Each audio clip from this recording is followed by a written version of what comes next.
Hello, everybody, and welcome to the Guardians of the Ancient Seasonal for the Asia server. My name is Boulevard. Joining me, as always, is Jdoza, and we have an absolute great game to start off the day. We've got UCG Starro up against fellow teammate and previous seasonal champion UCG Baboom Timo. Yeah, and Boulevard, these are two names that if you follow the seasonals at all, especially the Asia seasonals, you know that both players have had some pretty great success in the past of the seasonals. So pretty excited to see both players go head to head here. And with, one deck anyways, Lee Sin that we aren't always seeing, that much anymore nowadays with the current metagame that we are in. We have seen the Shyvana, Aurelion Sol with the splash of Jarvan all over the place. But Lee Sin, mono Lee Sin it looks like too, just with the 3 of Lee Sin, should be very interesting. Yeah, and we've actually gone back to the Solari Priestess build, sort of reminiscent of the original Lee Sin decks that were trying to play the Solari Priestess to get a Written in Stars, and it looks like it was a Zero Rally that was banned out by Starro.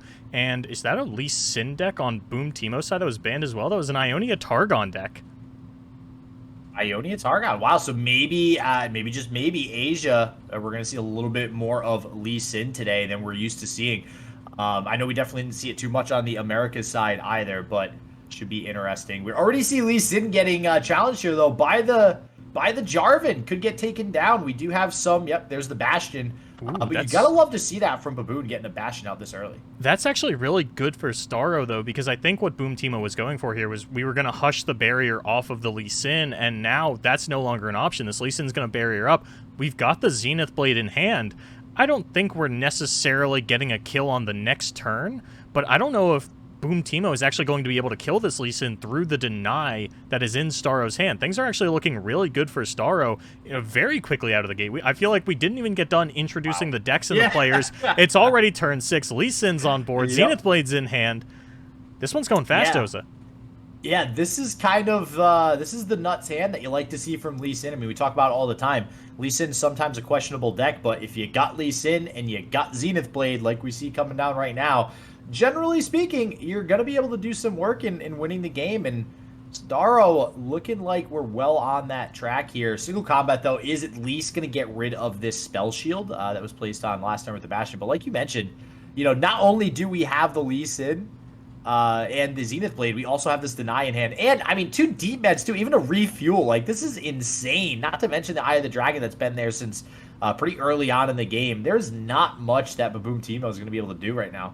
And I'm so curious about this Lee Sin pick, Jdoza, because in the America shard, we got 1 Lee Sin in all of Top Cut. Right out of the gate, we've got twice as many in just the first match. And, of course, UCG being one of the better teams on the Asia server, arguably the best team, at least that I know of, a Freak of Freaks, giving them a run for their money a lot of the time. But, just 2 of their star players already starting off with the Lee Sin makes me really curious about what is different in their meta that allows Lee Sin to come through that we're not doing on the Americas side, and which one is better. I guess we'll find out at the World Championship, but for now, looks like a really wide board on the side of Baboom Timo. But these Dragon decks, they don't handle Eye of the Dragon particularly well. Those Dragonlings do a lot in terms of blocking power. Yeah, and you'd think that maybe, they do an okay job of picking off the Eye of the Dragon from the backline to avoid those Dragonlings. You get these Screeching Dragons with that Challenger keyword there. But, Starro just doing a good job of defending that Eye of the Dragon. Last turn, it was pulled. It's still alive, sitting there pretty at 1 health right now. And because of that, yeah, we're also sitting pretty at 16 health. We're going to heal up a little bit more here. Sure, Baboom Timo going to do a little bit of damage, but it looks like Boulevard, I spy a nearly leveled Lee Sin, and if that's the case, next turn might be the turn that Starro decides to go in here for the kill. Yeah, there is still that hush in the hand of Baboom Timo, though, so I'm not sure how well it's going to work out, but without an Ace Soul, and specifically a Tornado Alien Soul, Baboom Timo's really not putting on enough pressure that Starro's not going to have 2 more attack turns. So the next attack turn probably going to get shut down by the Hush, but then from there, it's kind of free game unless Baboom Timo can find another one. And if we are seeing Lee Sin, I think one of the big reasons for that is because we do see a lot of Dragons in Asia. They've been a big fan of this deck since the Monuments of Power seasonal. And because of that, we might see less Nasus. And if we're seeing less Nasus, there might not be 3 Hush in that Dragons deck. Yeah, less Nasus, man. That is a phrase that I did not think I would hear much out of your mouth, Boulevard, but I think you might be right. Demacia specifically, I mean, I think the last two seasonals, because we typically are always doing these Asia seasonals like this Boulevard, and we're always seeing some sort of weird version of Demacia that kind of sometimes it surprises us, sometimes it doesn't. Sometimes there's some neat little tech cards in there, but we see it again here from Baboom Timo. So I do think you kind of nailed it there with why we're seeing a little bit more Lee Sin. We are going to see the attack from Sidaro. This might lead into, yep, there's the level up on the Lee Sin. Going to get the Dragon's Rage off here in a second. The question is if we go for it or not, and I'm not sure we actually have the OTK in hand. Oh, actually we do, technically. We have the 2 Sonic Waves in hand, but that's a lot committed if we do want to go in for it here. And it would tap you down below deny mana. I think it's totally fine not to go for it, because if you're dealing, you know, the 12 damage that you're dealing, assuming no lifesteal coming out of Boom Timo, you can actually kill through a Hush on the next turn with those double Sonic Waves. So I think if you are anticipating the Hush, if you're Starro, it's fine to hold it back. Maybe you push a little bit more. Maybe you Pale Cascade, or you use one of these. But ultimately, I think Starro's relatively safe. This Eye of the Dragon has survived so much longer than I anticipated, given how many challengers Baboom Timo has run out turn after turn. Yeah, and actually, speaking of challengers, gonna get the Dragonling Challenger itself, which it's such a dangerous combo, I think, with this Lee Sin deck that I don't think we give enough credit, is that Sonic Wave card. You know, yeah, sure, you got the Resonating Strike, you get the +2 attack on Lee Sin, so it kind of gets that OTK combo going on. But anytime that you can get a Dragonling to trade with a unit like this, like the Screeching Dragon, it puts a little bit of pressure on Baboom Timo, and it creates kind of these awkward decisions that now need to be made, because if you don't have a strong challenger unit to actually pull and threaten that Lee Sin, then you know on the side of Baboom Timo that your life's just going to be threatened the next attack turn that Sidaro gets, because Lee Sin's still going to be around. We're still going to have that combo set up to go for the OTK. And yeah, you can see Baboom here just thinking, you know, what the heck do I do here? This is a really hard decision. There's no easy way of getting rid of Lee Sin here. And again, we do have that deny backup from Sidaro for something like the Concerted Strike. And Boom Timo actually does nothing. I think part of that is Starro actually hanging on to that Resonating Strike, saying, hey, you know, any kind of fancy stuff you want to do here, man. If you want to throw out a Hush, if you want to maybe try and kill a backline unit with the other Screeching Dragon, I still have the +2 attack available to either buff up my Lee Sin or ensure that my Dragonling is going to get a kill. But with no resources committed, there is a lifesteal unit down now for Baboom Timo. There's not quite OTK potential at 13 through a Hush, so Starro's going to have a little bit more of an uphill battle, but once again, Baboom Timo really not threatening the life of Starro. This Great Beyond, rather, isn't lethal. You can actually just take one of those hits and kind of go from there. Worst case, we also have the Hush and the stun. Yeah, I will say, hey, in Great Beyond we trust, right, Boulevard? Like, I feel like we are constantly seeing, we always talk about Targon. You know, you use a Star Shaping, you get a big, bad, elusive Celestial unit. In this case, we do have the Great Beyond. This might prove to be a problem eventually for Sidaro. There is the Hush into, like, Concussive Palm or something like that as well if we don't want to take the direct attack there. But I think Baboom Timo has at least done a good job of getting the game to a point where it's not ending anytime soon. Like you said, through Hush, we actually can't end the game on the side of Sidaro here with the Lee Sin. So that is a very big deal, I think. And we also have Radiant Guardian on the field for Baboom Timo. So we will slowly be able to kind of mitigate any damage that is dealt by continuing to lifesteal up possibly with the Radiant Guardian. We also have multiple combat tricks that can combo with this Radiant Guardian as well, like the Concerted Strike in single combat, if we do need that additional lifesteal to get outside of that Dragon's Rage range. The problem is we're not getting rid of Lee Sin anytime soon, and that means eventually Sidaro will eventually win the game. Yeah, I don't know. Yeah, we're actually just going to take the entire 8 damage from the Great Beyond here, say, you know what, the Spell Shield is off of it, I'm not worried about it, I have a Hush and a stun on backup, I want to use my mana for other things this turn. There's no over-the-top that's going to come out. If double Sharp Sight was thrown out, which is impossible because there was only 3 mana, even if that happened, we've still got the things on reserve, so I like the way that Starro has been playing here. Aesol's a big top deck, though. That's the pressure, but I think it might just be a little bit too late. Oh, look at this Homecoming Boulevard. We have Homecoming, Nopify, and Deny. All right, we actually don't have the mana for all of them now, but there's nothing really that I think Sidaro has to worry about Baboom Timo doing when you have that kind of defense on backup. Homecoming can target one of the Concerted Strike targets if that becomes a thing, or even single combat. Nopify, Deny, obviously. So Yeah, what a slow. It's funny. Lee Sin is an OTK deck, but we're seeing a very slow and painful victory from this Lee Sin, just eventually ending the game. It's called a slow TK.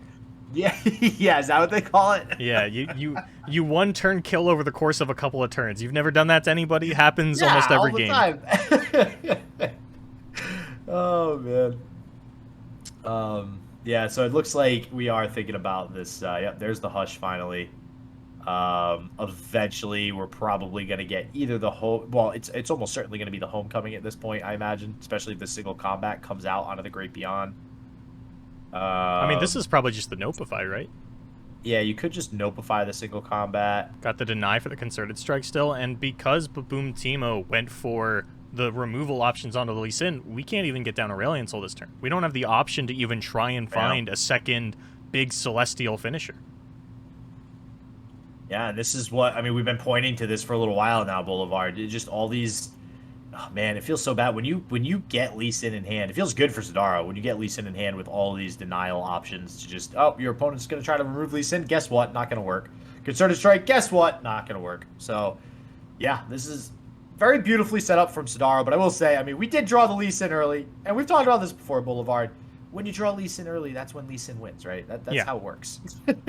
I will say, though, Starro is one of my picks to win the seasonal. I think I picked Starro and not Soga, but I was okay if Soga upset my predictions.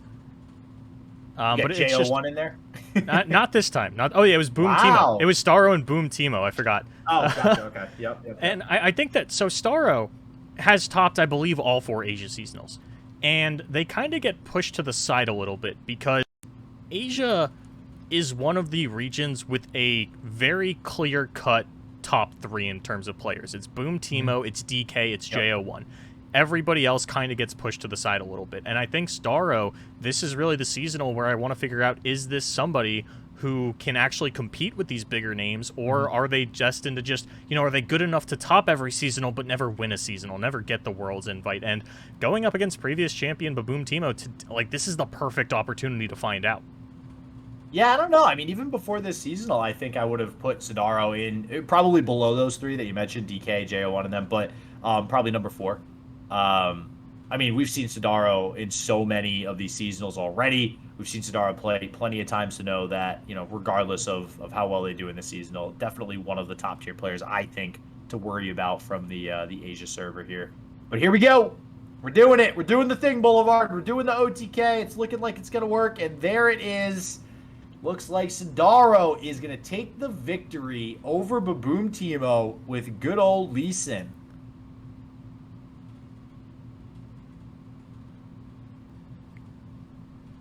All right, game number 2 is apparently well underway as we're getting into it. Looks like turn 4 already, and Starro has swapped over to the Draven Ezreal, Baboom Teemo back on the Dragons.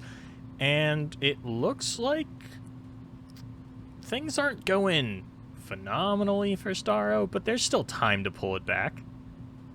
Yeah, I mean, hey, Draven Ezreal, we've seen this deck plenty of time across every single region, so this is a deck that we are no stranger to. And I mean, it's got a decent matchup into almost pretty much all the different archetypes that we've seen.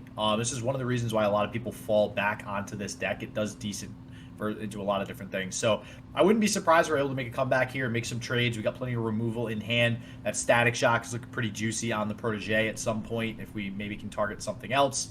And I'll tell you, Boulevard, I'm staring at this blue Sentinel, still kind of questioning its existence every single time I see it on the board. I don't hate the card, but it just never seems to really get that extra mana gem at any early parts of the game. I think that's totally fine. The other option for this slot is Mountain Goat. And Mountain Goat comes down and trades with a 2-drop. The Blue Sentinel gets constant chip damage and is, aggro has no choice but to play into the Blue Sentinel. They have to give you the extra mana crystal. And I think Dragons is a deck that can take advantage of that pretty well, but, the hand of Baboom Teemo, didn't actually get down a 5-drop on 5. Not the end of the world, but I don't think we're going to be able to get down this Radiant Guarding in an impactful way anytime soon, and Relentless Pursuit is not something we typically see out of the Dragon lists in the Americas. No, I'm very curious. I wish I had the rest of this list up. I'm very curious to see what this looks like. Maybe it's a little bit more of an aggressive build. I mean, thus far from what we've seen, seems pretty standard. I mean, obviously Shyvana is aggressive in and of herself. We do see that off the top as well. But we do go with the Screeching Dragon. Makes sense. The Screeching Dragon cleans up a lot of the backline units against Draven Ezreal. Problem is, we can actually just delete that right now with this Thermal Beam if we want. Scorched Earth, I guess, too, but that seems a little bit more inefficient if we go Mystic Shot, Scorched Earth, something like that. Feels bad doing the 6 mana, but I don't know. It feels like a pretty okay play right now if we Thermo Beam the Screeching Dragon Boulevard. It's okay is a great word for it. Because if a single combat like comes out onto your ballistic bot, you know, it's not the end of the world, but it's not terrible for you.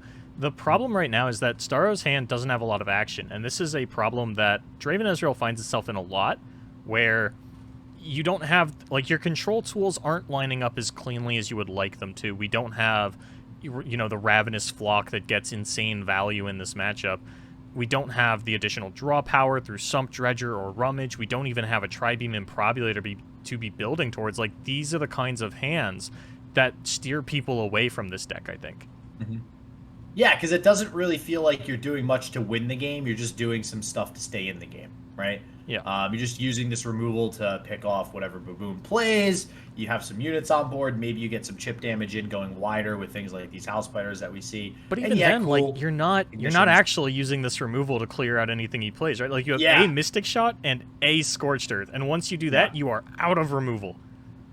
Yeah, no, 100%. Yeah, I mean, we had that Thermo Beam, but that unfortunately only works on one target. Yeah. So, yeah, it's rough. I mean, this deck, Baboom's Dragon deck that we're seeing here, does tend to go way over the top once we get towards the later parts of the game. Obviously, we have the 2 Aurelion Soul in the deck. If we are able to go a little bit wider on the field here, get that, you know, that 25 power on board, things are going to be looking pretty bad for Sidaro. We see the stun come out, so it looks like we are going to push for some damage here. So I think Sidaro is recognizing, okay, we need to start pushing for lethal here and hope that we can close out the game in the next couple of turns, which honestly, I'm not sure where this Ezreal is at. I know it's at least 3, might be 4.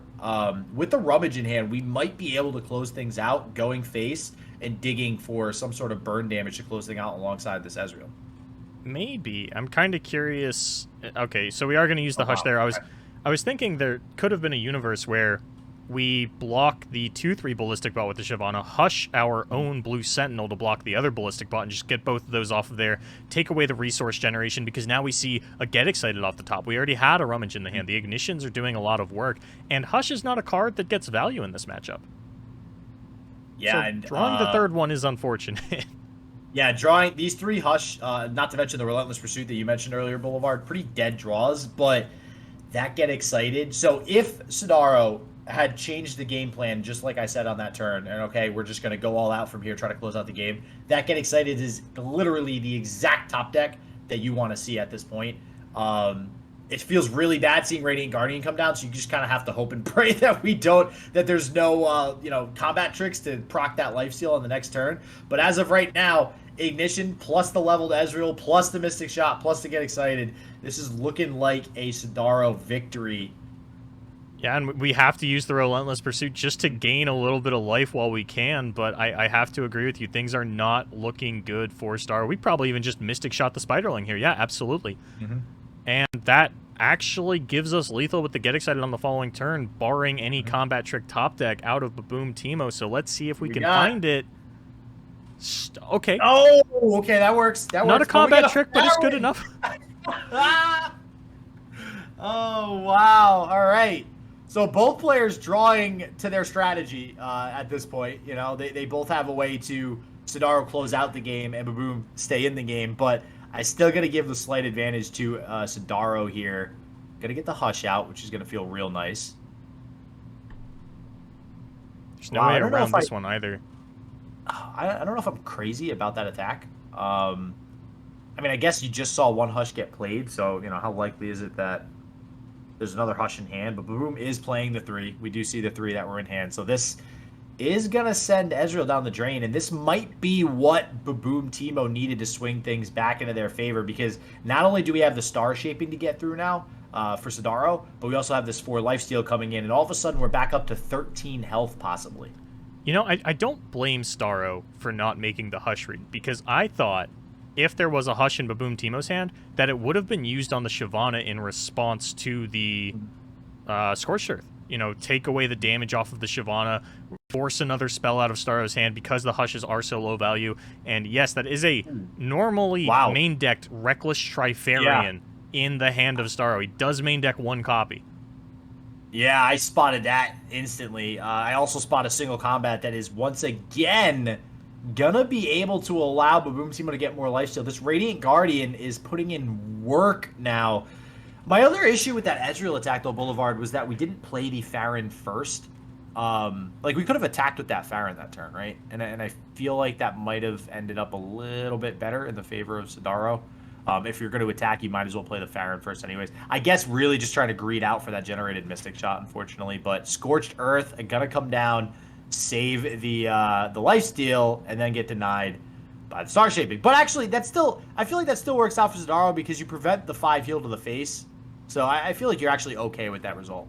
Yeah, Starro's actually going to love this because now you just get to re-damage the Radiant Guardian with the Get Excited and deny all of the lifesteal, and that's big because this Radiant Guardian represented 8 lifesteal swinging back into the favor of Baboom Teemo. Now it's not getting off that single combat. There's no backup Radiant Guardian. That's the end of it. The 2 Decimates on the following turn will end the game unless there is, you know, another Star Shaping coming out of Baboom Teemo, but Starro's just going to open attack and say, you only have one Shyvana, I have a Captain Farron, can you stop this? And the answer is no. It looks like Starro is going to take down their teammate and previous seasonal champion, UCG Baboom Teemo, right here in the top 32. Yeah, and this is an amazingly played game by Sidaro here. We're just talking about possibly one of the better players in the Asia Shard here, and just totally knowing, you know, what the outs are, what to play to, what your deck strengths and weaknesses are, and 100% knew when to switch things into gear, start to play aggressively, go wide, push for that attack, start to use that burn going face. And now we're at the point where we're up 2-0, taking home a victory to make it to the top 16. Top 16 action underway, and it looks like we have an aggro mirror between Yamato and another previous seasonal champion, DK. Jdoza, we got Azir Noxus up against Pirates. You love to see it, don't you? Yeah, I mean, we saw this in the Americas, too, with Fresh Lobster bringing Pirates. So this is pretty insane to see Pirates randomly start to kind of pick up again, not in just one region, but across a couple different regions here. I'm not sold on it. You know me. I love aggro Boulevard, but we have quite the selection of aggro decks nowadays, and generally speaking, I want to say Pirate aggro is towards the bottom of that pile there. Looks like these players have similar lineups as well, and if I'm interpreting those bans right, it looks like Yamato's Spider aggro was banned and DK's Discard aggro was banned. Yeah, so lots of aggro goodness going down here in the round of 16. Those triple aggro lineups, right, Boulevard? I simply pointed out a historical anecdote that on the America Shard, triple aggro had a historically very poor performance, and all of a sudden, you know, I didn't say it was bad for this seasonal. I just said if you're coin flipping on a lineup, aggro might not be the way. But this time around, you know, we talked about this a little bit at the America seasonal, right? Where it feels like a product of the fact that we have been in this meta for so long that you're expecting a lot more counter lineups, and you're expecting people to try to think the next step ahead, and those players are just going to lose to aggro. On top of the fact that even the safe decks right now, with TLC really being pushed out as one of the more accidentally counterable lineups, aggro is just having its field day right now, and honestly, I'm kind of here for it. I think it's great that aggro finally gets its day in the sun. Wow, I hope we were recording that, because I definitely need to put that one in the bank there and take that home. So, I am an unbiased professional. I respect all archetypes. One thing I want to point out about this Noxus, so Noxus Shurima, on the other hand, is actually one of my more favorite builds, just because I love the card Ruinous Path in all reality. So, all right, there we see 3 Azir here being played, by Yamato, and I feel like that's a build. I don't think we generally see 3 Azir in Americas or EU. I think we see either like just Darius or some combination of Azir and Darius. Even Draven gets thrown in there sometimes. So it's interesting that the choice is actually 3 Azir. We don't have the over the top in Darius. But then again, we got Ruin Runner, so maybe this deck just doesn't actually even need something like Darius. I mean, Gangplank is kind of a Ruin Runner, right? And if we had some kind of payoff card for it in DK's hand, it'd actually be even better if we did have that Noxian Fervor. But, I mean, it's another blocker established. Granted, that Keg is more of a liability here because that is the perfect thing for that Ruin Runner to go ahead and grab onto. Yeah, actually, the Keg playing a little against DK here. So we'll see if that does get picked off. We don't really have a way to sacrifice it either. I don't see any reason why Yamato does not pull this Keg.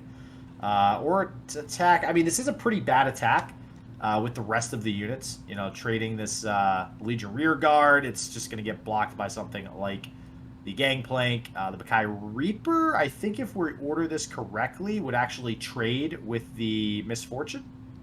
So yeah, all right, we actually are going to send them all through. So we can get some value blocks, I think, on the Legion Rear Guard and then the Misfortune out of the Precious Pet. But that lets through a lot of damage with the Bakai Reaper, and I do think that that's something that Yamato's okay with. So yeah, we are actually going to line up the blocks this way, which prevents the most possible damage here and saves the Misfortune, which I think is super crucial in this matchup.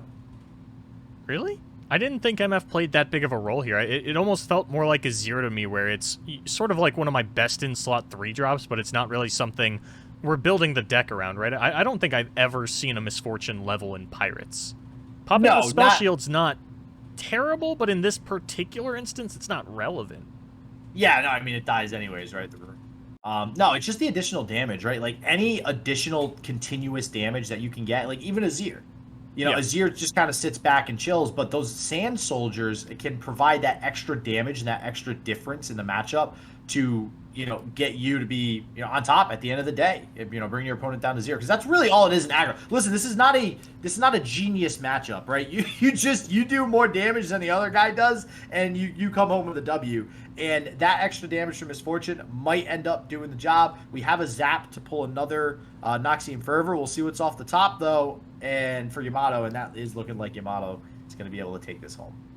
Not yet, Jdoza. We have our own Noxian Fervor to counteract Yamato's Noxian Fervor, and we also have 3 blockers for the 3 units, so we are going to fall to 1 here, but we're not quite dead.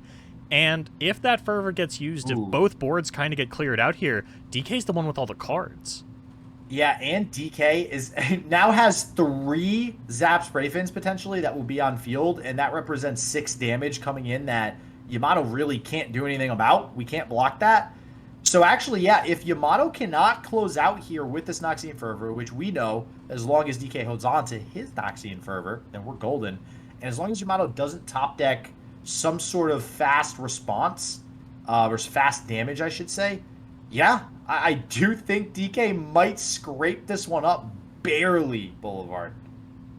That's not the attack that I necessarily expected, but you take out the Keg for free, and like we had mentioned, now DK just has lethal on the open. There's only 2 blockers on the side of Yamato, so the Fervor's going to have to come out, and the Decimate top deck is not fast enough. I imagine DK has this on the open.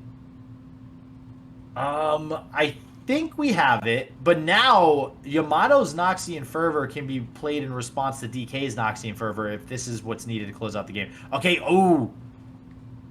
yeah, it was 10 damage coming, or I think 11 damage coming through when all was said and done, maybe even as high as 12 without the Fervor, so we do have to proactively use it on the side of Yamato, and as usual, whoever blinks first, DK going to take game number 1 here, and we get to watch a cool little Gangplank level. What a super close matchup between 2 aggro decks, and again, a Pirate aggro deck that we haven't really expected to see much of lately, but awesome gameplay here.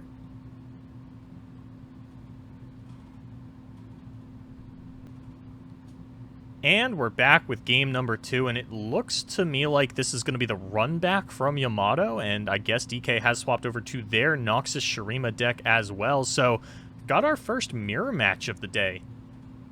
Yeah, straight up mirror this time, just Noxus Shurima. And, I mean, I gotta think that the person with the more 1-drops here in the beginning is gonna get off to a pretty quick start. We do see Yamato with 3 of them in hand. We do see DK only with the Dune Keeper, but Dune Keeper is also something to be said about Dune Keeper's defensive abilities in especially aggro mirror matches, just because it does offer up another kind of ghost blocker for the turn. It might not necessarily trade with anything, but sometimes that additional blocker can prevent a whole ton of damage that comes in. Yeah, things not looking the best for DK right now. As you had mentioned, less one-drops, and the House Spider doesn't even play good on defense against a Merciless Hunter. So, gonna be a little bit of an uphill battle. One thing I noticed right off the bat, though, only one Azir in DK's deck list. Oh, wow, yeah, I'm just seeing that down in the bottom left now. That is, wow. So I thought the 3 Azir and no Darius was kind of, interesting choice. I mean, we've seen it before, but still a little bit interesting. One Azir, to me, is like, why bother? It's like, why are we, if you're just going to play championless, just play championless, man. Well, so if you want to play, there is no universe in Legends of Runeterra where you can play 3 of every card, right? Like, you can play 13 3-ofs, and then you have to play 1 1-of. And it's possible that Azir is the 1 1-of, but I feel like Darius is the better 1-of, no? Yeah, that's what we're used to seeing in the Americas anyways. But hey, maybe also trying to play another deck that's championless, and this just makes it so this deck is not championless, right? Just saying. Name another championless aggro deck from 2021. You had to throw the 2021 in there. Absolutely, I did, because if you think that championless burn is going to beat out discard aggro for your aggro lineup slot, got another thing coming. I remember the good old days. Yep, there is a Noxian Fervor. So actually making use, so right here, this is a perfect example. Not necessarily used as a blocker, but instead actually being used as tribute here to get rid of what is actually a pretty beefy unit and a pretty big problem right now for DK in that Merciless Hunter. So I definitely don't hate that play, but we're behind a lot of life right now, and I'm getting a little concerned considering Rune Runner is looking to come down and smash face on turn 5 here. Yeah, DK's got more burn available, but we only get to match 1 Ruin Runner on 1 Ruin Runner, and because it's going to happen on Yamato's attack turn, they are the one pushing through the additional damage, something that DK really hates to see right now. I don't think this spell mana is really going to come in big unless Yamato can top deck probably specifically a Fervor on like the next turn, then I could see the spell mana difference mattering. But Captain Farron, that's not normal in this deck either. Usually they're topping out at Darius, or they're topping out at, the Ruin Runner. So essentially what I'm hearing is that DK is saying that Captain Farron is the better champion here in this deck. That's what I'm hearing. So, but yeah, I do think that Yamato is still in a pretty good spot. I think if DK can survive until the Captain Farron, then we're golden. Then Farron comes down, and right now Yamato doesn't have a whole lot that they can do about it. But we have another Rune Runner to match this Rune Runner, not to mention the leveled up Azir. So DK definitely doing their best to stay in the game here. I'm not hating DK's chances now. Oh, Merciless Hunter off the top with the Rune Runner on board. And with the Ruinous Path in hand, this is a decent amount of burn. I haven't been able to calculate whether or not this is lethal. It's got to be just shy, right? Well, no. If you vulnerable the Legion rear guard, there's your 5 damage, and then you get the Ruinous Path. The question is if we get the Ruinous Path from DK before we get the Ruinous Path from Yamato. So we'll see how this kind of plays out. But this is currently lethal. Oh, we actually put the vulnerable onto the Azir. Okay. Oh. Yeah, I was with you, taking advantage of the most damage possible. But it looks like we just want to pull this big blocker out of the way. I don't love where this leaves us on the attacks, but it might be enough to still push it through. What is that, 4 damage here? 5 damage? You know what? This might be pretty smart here. I think this actually hedges against not having lethal, because does this push? No, this pushes the same amount of damage. Okay. But now it hedges a little bit because you get rid of their Rune Runner, which I don't think you would have done if you actually had pulled the Legion Rearguard or anything else. Probably not. 1 hull for that matter. Ooh. So, oh my god, yeah. That's a good one. There's still top deck lethal options for Yamato, but... Oh, that's not it. I don't even know if Decimate would actually be enough for Yamato. We might have lethal on the open from DK. Noxian Fervor top deck. Here we go. I'm calling it. We got it. Oh, there it is. Yeah, there it is, baby. All Look right. at that. Looks like we are going to a game number 3. DK not going to have the time to play this Decimate post-combat. Is just going to die to the Noxian Fervor right here, right now. Wouldn't have had lethal anyway. Would have had to wait until that Decimate could come down. But, yeah, good stuff from Yamato, taking home the mirror match.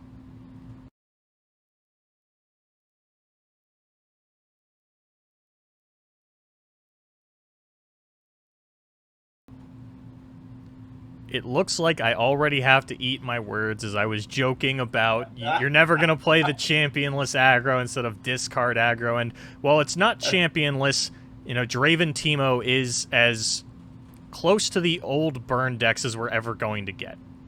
Yeah. Oh, yeah. And I'm not going to lie, Boulevard. Like, I kind of said that, you know, half-heartedly joking. It's not something I actually expected to see today. So, this is good. I'm getting a little bit of the flashback feels here, seeing this Teemo, seeing this Teemo version of Burn that's been missing from our lives for, just too long, Boulevard, too long. So I would imagine that DK has the advantage here. Not only does he play a lot better on defense with things like Dunekeeper, House Spider, even Azir just having 5 HP, phenomenal blocker, but the Ruinous Path is going to be a really big pressure point here, that life point swing. Does the fast speed removal / burn of Yamato counteract that enough? Or is DK favored to take this one away here? I mean, it depends, right? If Yamato is playing, I don't know how many Get Exciteds we might have in here, if any. If we are playing maybe 2 Get Excited alongside the suite of Mystic Shot, maybe we counteract it because we just put them on the stack after the slow Ruinous Path is played, and then we're good to go. But generally speaking, no, I mean, you're right. I mean, we see so many aggro matchups that involve Shadow Isles. So we've had, Doom Beast be in a lot of different Shadow Isles aggro decks. And Doom Beast is usually the big pain point there for the person not playing it because of that lifesteal. So I do think Ruinous Path is a little bit of an advantage here for DK. But, an oldie but goodie, Boulevard. Boom Crew Rookie off the top. Such a good card, right? It used to be. It certainly used to be a good card. Nowadays, not quite so good, but with all the 3-mana 4/3s we've got running around, maybe Boom Crew gets to come back. I mean, certainly Merciless Hunter's a great check for that, but it looks like this Teemo is still alive. Draven's down. This is a pretty big attack turn from Yamato, just in terms of like the champions being able to come in for free. Yeah, this is looking pretty good for Yamato, but I mean, listen, anytime you get Draven down on 3 on an attack token, that's always going to look good. It's always going to feel good, right? There's a reason why Draven has been probably one of the most played champions in the game for so long. There's a reason why Draven Ezreal has been a good deck for so long. He's just such a great aggressive tool. He's a solid stat stick. And those free spinning axes are going to be nice, especially if we are going to see some Get Exciteds come down a little bit later. All right, turn 4. I feel like turn 4 is one of the most awkward turns for every aggro deck. I don't think any aggro deck that I can think of has a solid 4-drop outside of Jinx. But even in discard aggro, you're usually not throwing down Jinx on turn 4. So I think that this sort of awkward pacing does benefit Yamato, who is going to be able to get down more cards here. Like, we could throw down a 1-drop, a Boom Crew, and an Ignition. Whereas DK, okay, actually going to play the Dunekeeper offensively instead of defensively. I guess we're going to use this to take out the Draven.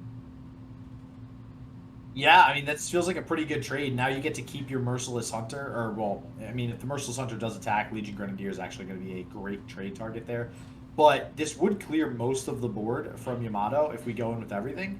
And Yamato, I don't think, is going to want to give up the Teemo or the Ballistic Bot. So this puts Yamato in a situation where, all right, do we save some damage to our face, or do we save the damage that's going to go to our opponent's face in the form of another Teemo Nexus Strike, as well as another Ignition that we're going to get from the Ballistic Bot? I do think you just keep both on field. I think at this point, you're trying to go all in over the next couple of turns by playing the Boom Crew Rookie, playing the Legion Saboteur, and just basically playing every card in your hand because we have a Decimate and a Mystic Shot, and then getting the additional Ignitions and all that good stuff is going to help. So I don't think we should block here, but we'll see what Yamato decides to do. See, I'm not an aggro connoisseur. I'm never sure of what the correct lines are. These are not the kinds of decks that I play, but I feel like I would axe my Teemo here and block the House Spider. Because you're never really worried about the Teemo leveling, My Teemo's only pushing through 1 damage. If I can, you know, sort of trade off an additional unit, I might have even Mystic Shotted to save my Draven, for all I know. Just kind of keeping in mind that 2 of these Sand Soldiers are going away at the end of the turn. If I could full clear my opponent's board here, I'd feel pretty good about that, I think. Yeah, and hey, listen, I'm not gonna lie, I don't hate the axe onto the ballistic bot. I mean, I feel like this is something I always overlook with that card as well. But you know, the axes, because they're a created card, also augment that ballistic bot up 1 additional attack. So I think we actually maximized our trading potential there. So I don't hate that. Sure, you miss out on an ignition. I don't think that's the end of the world. I think you were kind of gonna do the same thing this turn anyways. The only difference would have been keeping the ballistic bot there. The ballistic bot wouldn't have attacked.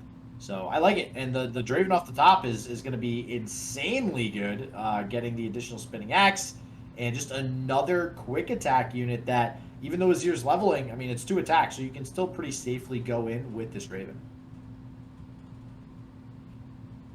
All right, we're getting down to the wire here. There's more burn available to Yamato, but there's a lot of groundwork that needs to be made up this turn in terms of, you know, sort of clearing out DK's board as well as trying to close the damage gap, because 8 is a significant life swing for how big of a board Yamato has at this point.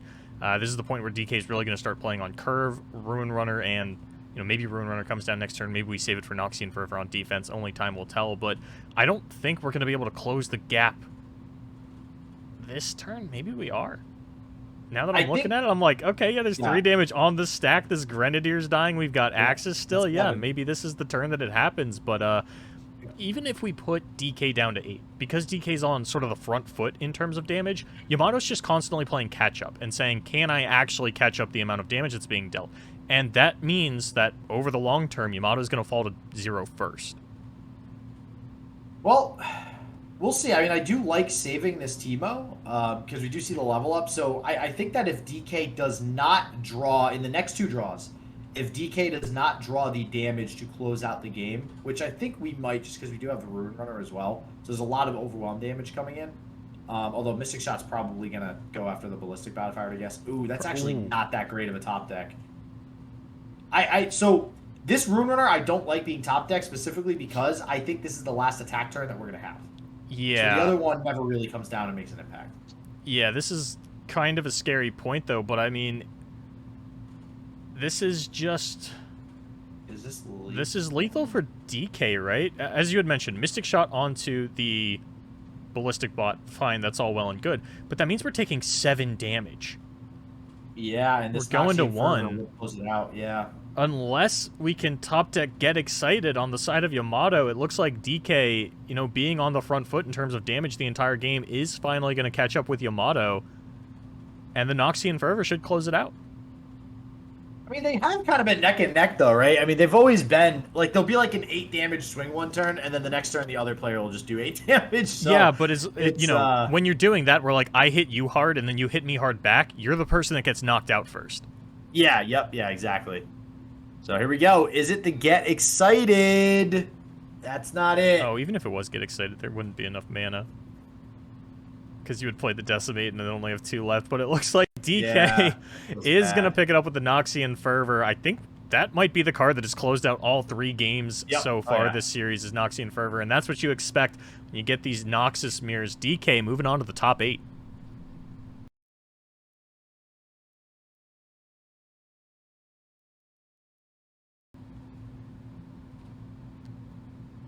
That's not... I was so ready for an intro, and then I see Death Lotus next to Bladed Ravine, and that was not something that I was prepared to see today, but it looks like Zed of Z has brought... I would guess this is going to be Swain... Oh, I was going to say Swain Sejuani, but no, this looks like the Noxus Field Rush deck, actually, and I think we got one of these in the America Shard as well. This thing, I didn't know it had gone international. I didn't know this was picking up steam everywhere. Yeah, I didn't realize this was even remotely popular deck, but seeing it in 2 different seasonals now, it definitely looks like some people know about it, Boulevard. So I'm excited to see it go up against discard aggro here. It definitely seems like it has the tools right now, like Avalanche and Bladed Ravine and the Death Lotus to deal with any sort of wide board. So I think just looking at the starting hands here, Zed of Z looking to be in a pretty good spot. Yeah, I know that I got a little bit of insight from the Americas player that brought this, and the idea was that Feel the Rush doesn't share a lot of weaknesses with TLC, and still allows you to run TLC in your lineup. And if I saw the bans correctly, it was Z of Z's TLC that was banned. So they are on a triple Freljord lineup. They have this Overwhelm and the TLC. So yeah, I mean, maybe this is like one of those tournament-specific decks where, you know, we really get a metagame it with, oh yeah, I don't want to get the overlap here, and this is how I'm going to make that consideration. So I'm excited to see this deck in action, because we didn't get to see it at all on camera in the Americas, so I'm very curious to see how this plays out. I don't think discard aggro is the matchup you were looking for, though. No, discard aggro, even though we have tools like, you know, Avalanche and things like that, discard aggro can still be insanely fast and still take home victories. And you can see, actually, that play from Z of Z right there, knowing, okay, even though we have this removal, we played super defensively, playing that Death Lotus to essentially just kill the 2-1 to prevent 2 damage. Which is rough. I mean, you hate to see it, but you got to do what you got to do, and I don't hate the play from Z of Z. We're definitely in this for the long run, the long game here with this build, and anything we can do to prevent damage early on, I'm on board for. And it looks like we have a beautiful setup for an Avalanche, or maybe even a Bladed Ravine. We are just going to go for the Avalanche because it is the off turn. Usually I feel like I like Bladed Ravining on my attack turn so that I have the Avalanche to stunt any development on the aggro player's attack turn. Yeah, I think, you know, unfortunately, I wish there was like one set way to play those cards, but I think it really depends on the board state, of course. You know, you just want to try to get it. At the end of the day, I mean, this might seem simple, but just want to try to get the most card advantage out of it. You know, if you kill more units, seems to make sense. And I think that throughout that Z of Z went there, just wiping those units off the board. But very quickly, going wide again. Crowd favorite as a 5/4. We have, right now, we're representing 7 damage on the open attack if we want. Or, sorry, not open attack. Oh, they're all highlighted. I got confused there for a second. But on the attack. And we got 3 more in hand. So things are now looking scary a little bit for Z of Z. Yeah, and I want to call back to last turn where, you know, we did the Avalanche instead of the Bladed Ravine. That gave Soga the time to get down that additional Flame Chompers. So, you know, that wouldn't have happened if we had played the Ravine. It'd still be stuck in hand based on the amount of discard that we had. And that crowd favorite would be just a little bit smaller, which, you know, might not seem like the end of the world, but since our unit that is blocking is actually getting pulled to the side of this Flame Chompers, if Z of Z loses by a very slim margin here, which I would imagine is how you typically lose to discard aggro, especially when Soga's down to so few cards and doesn't have a Jinx, that might have been the difference maker. Yeah, and unfortunately for Z of Z, we have the crowd favorite. Well, there is another get excited, but crowd favorite again going to be able to come down as another 5/4 if we choose. I don't see any reason not to. And honestly, it feels not that bad. Getting 2 of these get excited is in hand. We, you know, over the next couple of turns, if we can go face with those and get some more attacks in with these crowd favorites, things might work out. But the Sejuani, actually pretty big here. It not only is going to take out this crowd favorite, but it also provides a 6 health blocker, which is probably the most important thing, especially when you see that other 5/4 crowd favorite coming down. I gotta say, I actually like Z of Z's position right now. The Sejuani being able to kill a crowd favorite, unfortunately not going to be able to take the block onto the second one because there was the additional Flame Chompers, and it feels like this might be where that Avalanche versus Ravine line started to catch up. Of course, there was 2 mana left over. Could have just gotten that Flame Chompers down on the previous turn. I'm going to stop talking about it. It's kind of past the point where it's easy to tell if it mattered or not. But I am kind of curious what Z of Z wants to use here. We could use the Sejuani's Fury of the North to just flat out kill this crowd favorite, take the free. Nope, just going to let it go and fall a little bit lower. Yeah, I'm not going to lie. You know, definitely seeing that Death Lotus at the very beginning of the game and the way that Z of Z just wanted to avoid that damage, I'm surprised to not see that Fury of the North come out there to prevent, again, more damage and also keep your unit and kill the crowd favorite all in one shot. That seems like would have been a pretty good option there. But, I mean, either way, we're still in a good spot. I will say, okay, maybe this is the point where Z of Z, because we see a Battle Fury in hand too, maybe we're going to try to go all in on a turn with Battle Fury and Fury of the North, just game. I mean, we're already, we're down to 6. I think we're the aggressor now. Yeah, I'm not sure that a Jinx at this point would get Soga out of things, because yes, you'd be able to level it, but you wouldn't be able to get the rocket in the same turn given your current hand, and We might just get a fielder rush out of ZFZ. Obviously going to hold the mana open for as long as they can, at least take this into combat, but I do believe that this Ice Shard's going to come out right here, right now, clear out everything that Soga has, or maybe we just even block everything. We have trades that we can take. I mean, Sejuani's not going to take any damage, or rather not die to this crowd favorite. If Tryndamere levels up, you're happy with that, and as you had mentioned, the Battle Fury does just give us lethal on the following turn. We're not taking any damage, and it looks like ZFZ's going to clean this up pretty handedly on the next turn. Yeah, Ice Shard actually almost feels a little dangerous just because you're doing 1 damage to your face. I know it doesn't seem like a lot, but you never know with this card aggro. Like, we even see the 2 get exciteds in hand. You never know. But there is the Shen emote coming up from Soga, so I think they know. They know what's coming.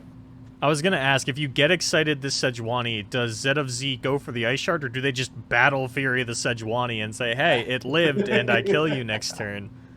I think you flex a little bit, play the Battle Fury. It's scary to flex in Top Cut. That's the time where you don't want to get flashy with it. You're picking up the win with Sejuani, Tryndamere, Noxus, Fielder Rush. I feel like that's flashy enough. You don't got to throw the Battle Fury on top of it, but Soga going to fall in Game 1. ZFZ moving on with a Game 1 victory. Game number 2, we're going to get a more standard Overwhelm out of ZFZ this time around. You know, going for the triple Freljord, but not necessarily all of it is running along a similar vein. And Soga going to stick with the discard aggro. Is this a matchup you're familiar with, the Overwhelm versus the discard? To be honest, not entirely. I feel like we don't actually see this matchup very often for whatever reason. Maybe it just hasn't happened during tournaments or whatnot, but I gotta imagine this is very draw dependent, and I guess you can say that about any matchup, but if discard aggro, which is it totally looks like it's doing here, I mean, we have Vision, we have the early Jinx, we have Get Excited, like, this is a dream, and Jesus, wow. The Draven, this is the nuts draw from Soga, holy wow. If you're able to be that aggressive in the beginning and really put pressure on like that, I do think discard aggro will close things out before that kind of dreaded Battle Fury turn of Overwhelm.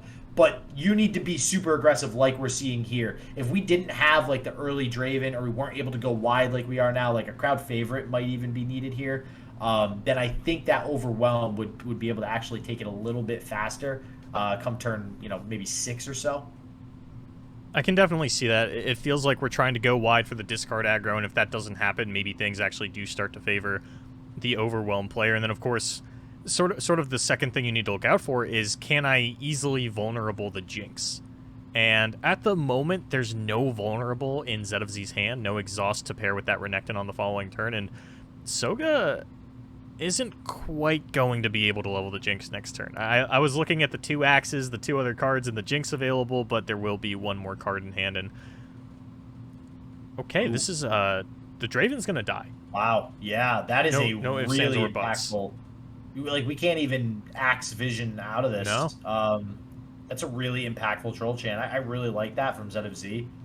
Yeah, ZFZ playing around, specifically, I think, the Axe Vision. Otherwise, we probably would have, just buffed up the defense of our little Raider here, and then, maybe taken some damage off face, maybe tried to keep the Dune Keeper around, but playing cognizant of the potential of that Vision. That's one of those cards where it used to really catch people off guard, and now you can kind of tell who does and doesn't think about it when playing against discard aggro. Oh, yeah, 100%. 100%. And that is, though, even though we get that little tiny victory there from ZFZ, that's 8 damage on the turn 3 attack. Doesn't so that's tickle. that's rough.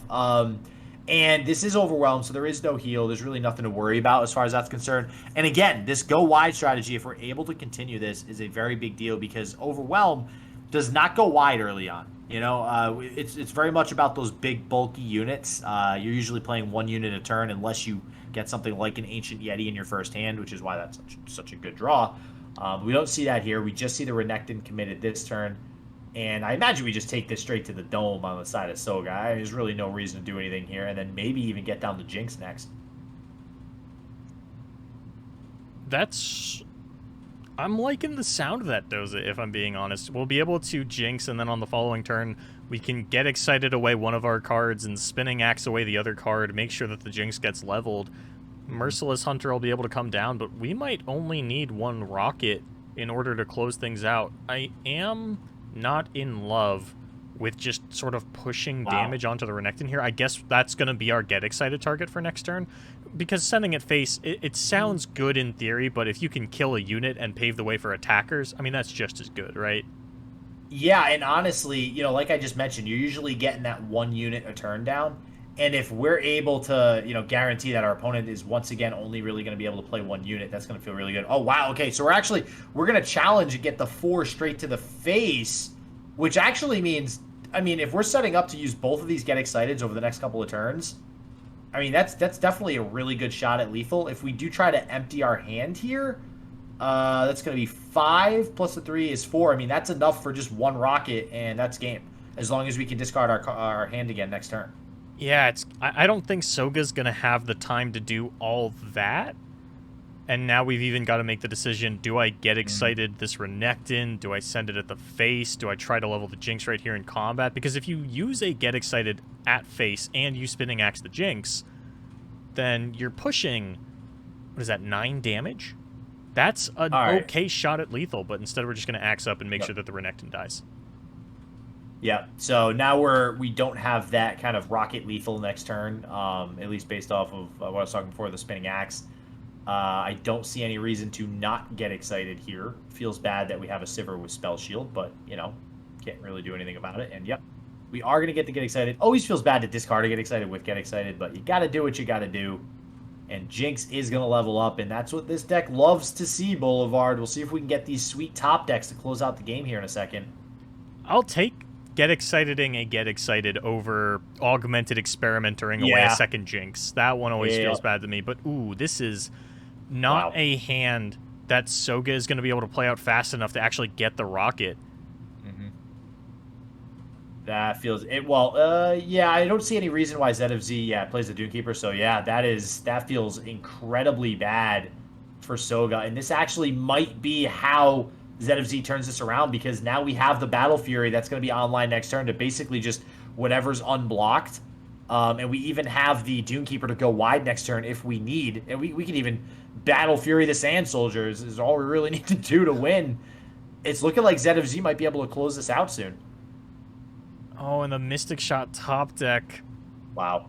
If we had found time to send both Get Exciteds at face, I feel like there was a universe where Soga could have won this game, but now things are totally slipping out of control. Yeah, but you know, you don't know that as the discard aggro player. This is why it's for kind of a hard deck to play. You know, I'm not saying it to be critical of the line of play that he took. It's just always heartbreaking when you go back as a player and watch the VOD and say, oh, I actually could have won. It wasn't totally out of my hands, but maybe it required some awkward lines. And that's kind of how you go from a great deck player to an elite deck player, when you can recognize those different kinds of outs and say, oh, if I had done this differently, I'm playing for an out that like nobody else sees. But maybe that's not even the case this time. Yeah, it's kind of like we've talked before. It's like when you end the game, you check that top card of your deck in real life, you know, to see what it was, just to see, you know, what would have happened the next turn. It's kind of the same feeling here, but you didn't know it when you made the decisions a couple turns earlier, so it is what it is. And this Flash Freeze is also going to save this Merciless Hunter here, which is going to allow Z of Z to continue to go wide. I guess I'm trying to think of a world where there's a top deck, and I don't think that world exists right now, because even if we Mystic Shot face here, Get Excited, we won't be able to play off the top. Yeah, I think Z of Z is going to be able to take this one home.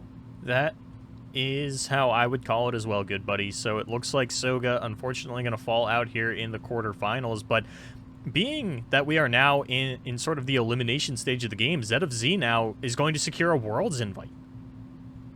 Yeah, that is huge that Z of Z is going to be at Worlds. I cannot... Oh, man, Boulevard, you brought up Worlds. I can't wait for Worlds, man. Woo! Hopefully it's in person. Fingers crossed, as per usual. But, yeah, Z of Z securing a World spot is going to be a pretty big deal.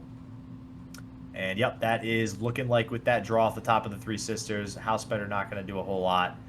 And Z of Z here going to play the Battle Fury just to really assert dominance here. And close out game number 2 here versus Soga. All right, Z of Z has locked in their spot at Worlds, and so have both of these competitors. UCG Starro, who we saw earlier in the top 32, is going to have to take on JO1. You know, we talked about Boom Timo being one of the best players in the region. So, of course, is JO1. Starro already took down one earlier, but JO1's not a teammate. Starro's probably not testing with JO1, and this Lee Sin deck, surprisingly, has made it all the way to the semifinals and given them a world spot. And I gotta say, Overwhelm, again, feels like another one of those decks where the Eye of the Dragon is not going to do everything that you need it to, but there's no vulnerable in JO1's hand to start things off. Yeah, no vulnerable, and no other real units that we're going to get down soon outside of this Ruthless Raider. We can't really play anything this turn. Would have liked to have a Merciless Hunter. Unfortunately, a no-go with that card. So, you know, we're not going to get off to that really quick start that we'd like to see. But on the side of Starro, this Mentor of the Stones, baby, I mean, buffing up an Eye of the Dragon early like this, getting these gems, and potentially getting, you know, just Dragonling Chain going for the rest of the game. Sure, they're not going to do as much as they would versus other matchups like you mentioned, Boulevard, but I don't think this Eye of the Dragon's going anywhere anytime soon. No, taking that unit outside of the range of Merciless Hunter is massive for Starro, and JO1 didn't have it anyway. You know, sort of one of the more awkward hands that you can kind of find yourself with the Overwhelm list, just a little bit too much utility in hand. And that'll come in a little bit later, you know, this tech choice of the Rite of Negation as well as the Three Sisters. Those are cards that are good against Lee Sin. So we sacrificed a little bit of early game power, and instead we have ways to survive the combo. Will it be enough?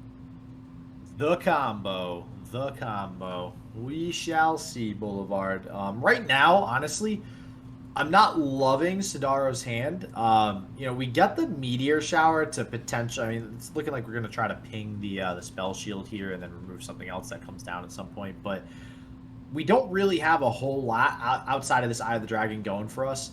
You know, we do have the gems to play turn after turn to at least get this Dragonling Train online. But we need to start drawing, you know, something like Zenith Blade. We got to get this Lee Sin online as soon as possible. But, you know, again, we got half the battle completed, Boulevard. There's the Lee Sin. It's all the way to the left. We have it. We're good to go. We're going to win because we already have it, right? I feel like I wouldn't call Lee Sin half the battle because that implies Zenith Blade is the other half. And I feel like there's a third half of, like, leveling them in a timely manner and making sure that you have protection for them and you can survive your opponent's onslaught. But now that the Lee Sin is down, we should start to get that Dragonling train going that you were talking about. Instead, just kind of curving out turn after turn. We play a Mentor, then we invoke a little bit, now we get down Lee Sin, and getting Lee Sin on the attack turn is actually huge here. I would be a little surprised if we didn't get, like, Gem onto the lead, going for an attack, get that Dragonling. Yeah, and that's, in this particular matchup, that's really what you want to use Lee Sin for, right? Like, of course, yes, he's going to be able to end the game when the time comes, but you want to be able to pick off some of these units utilizing his barrier. Ruthless Raider looks like a perfect unit to pick off right here. We could even go ahead and gem, yeah, like you mentioned, pick off this Yeti or something like that. We could even pick off the Sivir if we want right now. So Lee Sin going to be a huge tool here in just starting to really pick apart the board of JO1. And, you know, that's what I think some people forget. Like, sure, yeah, Lee Sin's a win condition, but, man, he is a rock-solid removal tool if you're able to get him down safely early on in the game. Yeah, and as far as target selection, I think it really did just come down to, you know, how much do I care about trying to play around Troll Chant? And ultimately, I think you're fine if a Troll Chant comes out there. One thing that is important to note is that if Sivir hits a barrier, if anything hits a barrier, you didn't deal any damage. Sivir's level up did not get any closer to happening. Yep. Yeah, does not proc the level up there. So we'll see what JO1 decides to do here. We do have Renekton. Doesn't seem like the greatest play. Sejuani can go ahead and vulnerable something if we do want to go ahead and pick off something like this Eye of the Dragon. I don't know if that's really your prime consideration right now. I think you are more worried about removing this Lee Sin from the board, unfortunately. But it's a rough situation, though, right? Where you're like, do I shoot for the stars and pretend that there's a universe where I actually get to kill the Lee Sin, and if it happens, I just win the game? Or do I take the safer line and go for the Eye of the Dragon? And at that point, it's kind of, you know, you look at your best case scenario and you say, what is more valuable? Getting this Eye of the Dragon off of the board, or getting the resources out of Starro's hand that would be used to protect the Lee Sin? And with there being a gem left over, I gotta feel like the Eye of the Dragon's the play. Yeah, I mean, you know, there's way too many cards in hand right now for Sidaro to not have two spells. And yeah, there you see it. There is the vulnerable onto the Eye of the Dragon.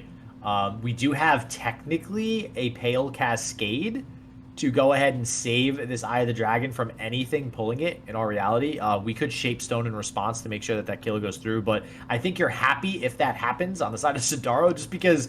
All right, cool. You just spent a lot of resources to essentially barely do any damage. And great, sure, you got rid of my Eye of the Dragon. Now Lee Sin's going to continue to pick off your board the next couple of turns. So I think this is looking really, really good for Sidaro, especially now that we see, yep, there it is, Zenith Blade in hand to start to assemble the combo. And I like fighting over the Eye of the Dragon here for Starro, not even so much just to get the resource trade. I wouldn't be super surprised if we saw Pale Cascade number 2, just so that we are feeding spells into the pool to get the Lee Sin closer to the level up.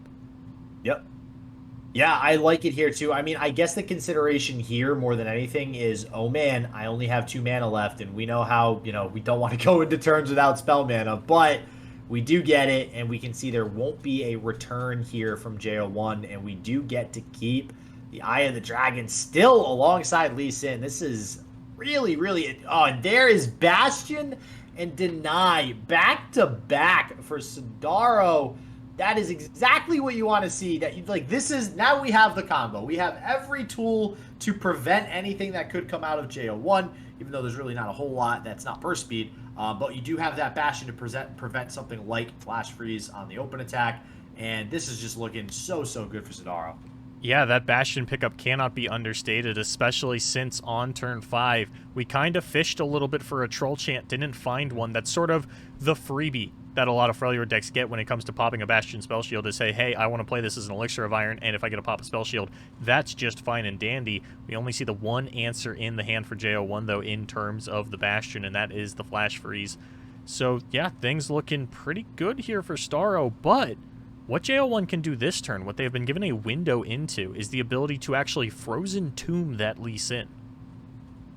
Yeah, if we're not going to get the Spell Shield committed here out of Sidaro, then yeah, 100%. And, that's one of the reasons I really love Three Sisters as a card. It's so versatile, Boulevard. I mean, this card just somehow finds a way to be useful in almost every matchup for exactly cases like this. Like, oh, well, Flash Freeze doesn't seem that great right now. This doesn't seem that great right now. But you know what? Entomb basically stopped most other things in the other category in the game, and that's exactly what it can do here if we want to go for it. Does Starro, or does JO1 just, win the game on the crackback? If you go for the Frozen Tomb, your Sejuani doesn't return to your hand. You have the Battle Fury. You're not going to have the mana to get down another unit, though. Maybe not. Maybe it's going to be close, but that's the name of the game with Overwhelm, right? Is you get a little bit close, and then it's just not quite there. No, not with the lifesteal from the Dragonling, right? Because you'll have 13 attack something, whether it's the Ancient Yeti or Sejuani, and then plus the 5 from the other is 18. So then you're going to have minus whatever health is on whatever unit, plus possibly another Dragonling that's summoned. So, okay, so it wouldn't work out in this scenario because Starro does have to... Actually, I think it would work out. So JO1 plays a Desert Naturalist. Oh, they didn't... If it was Frozen Tomb Lee Sin into top deck Desert Naturalist, the deny doesn't matter in the face of the right of the negation. We actually would have been able to kill the Lee Sin, but instead we say, go ahead and return that Sejuani to my hand. I want to get a Ruin Runner down this turn, and it's a Rock Hopper top deck anyway. This is looking like games for Sidaro. Listen, if we see a Three Sisters Entomb into a Desert Naturalist to kill anything, I don't care what unit you're killing, let alone Lee Sin, color me impressed, Boulevard. That is the tech of tech choices right there. Jesus.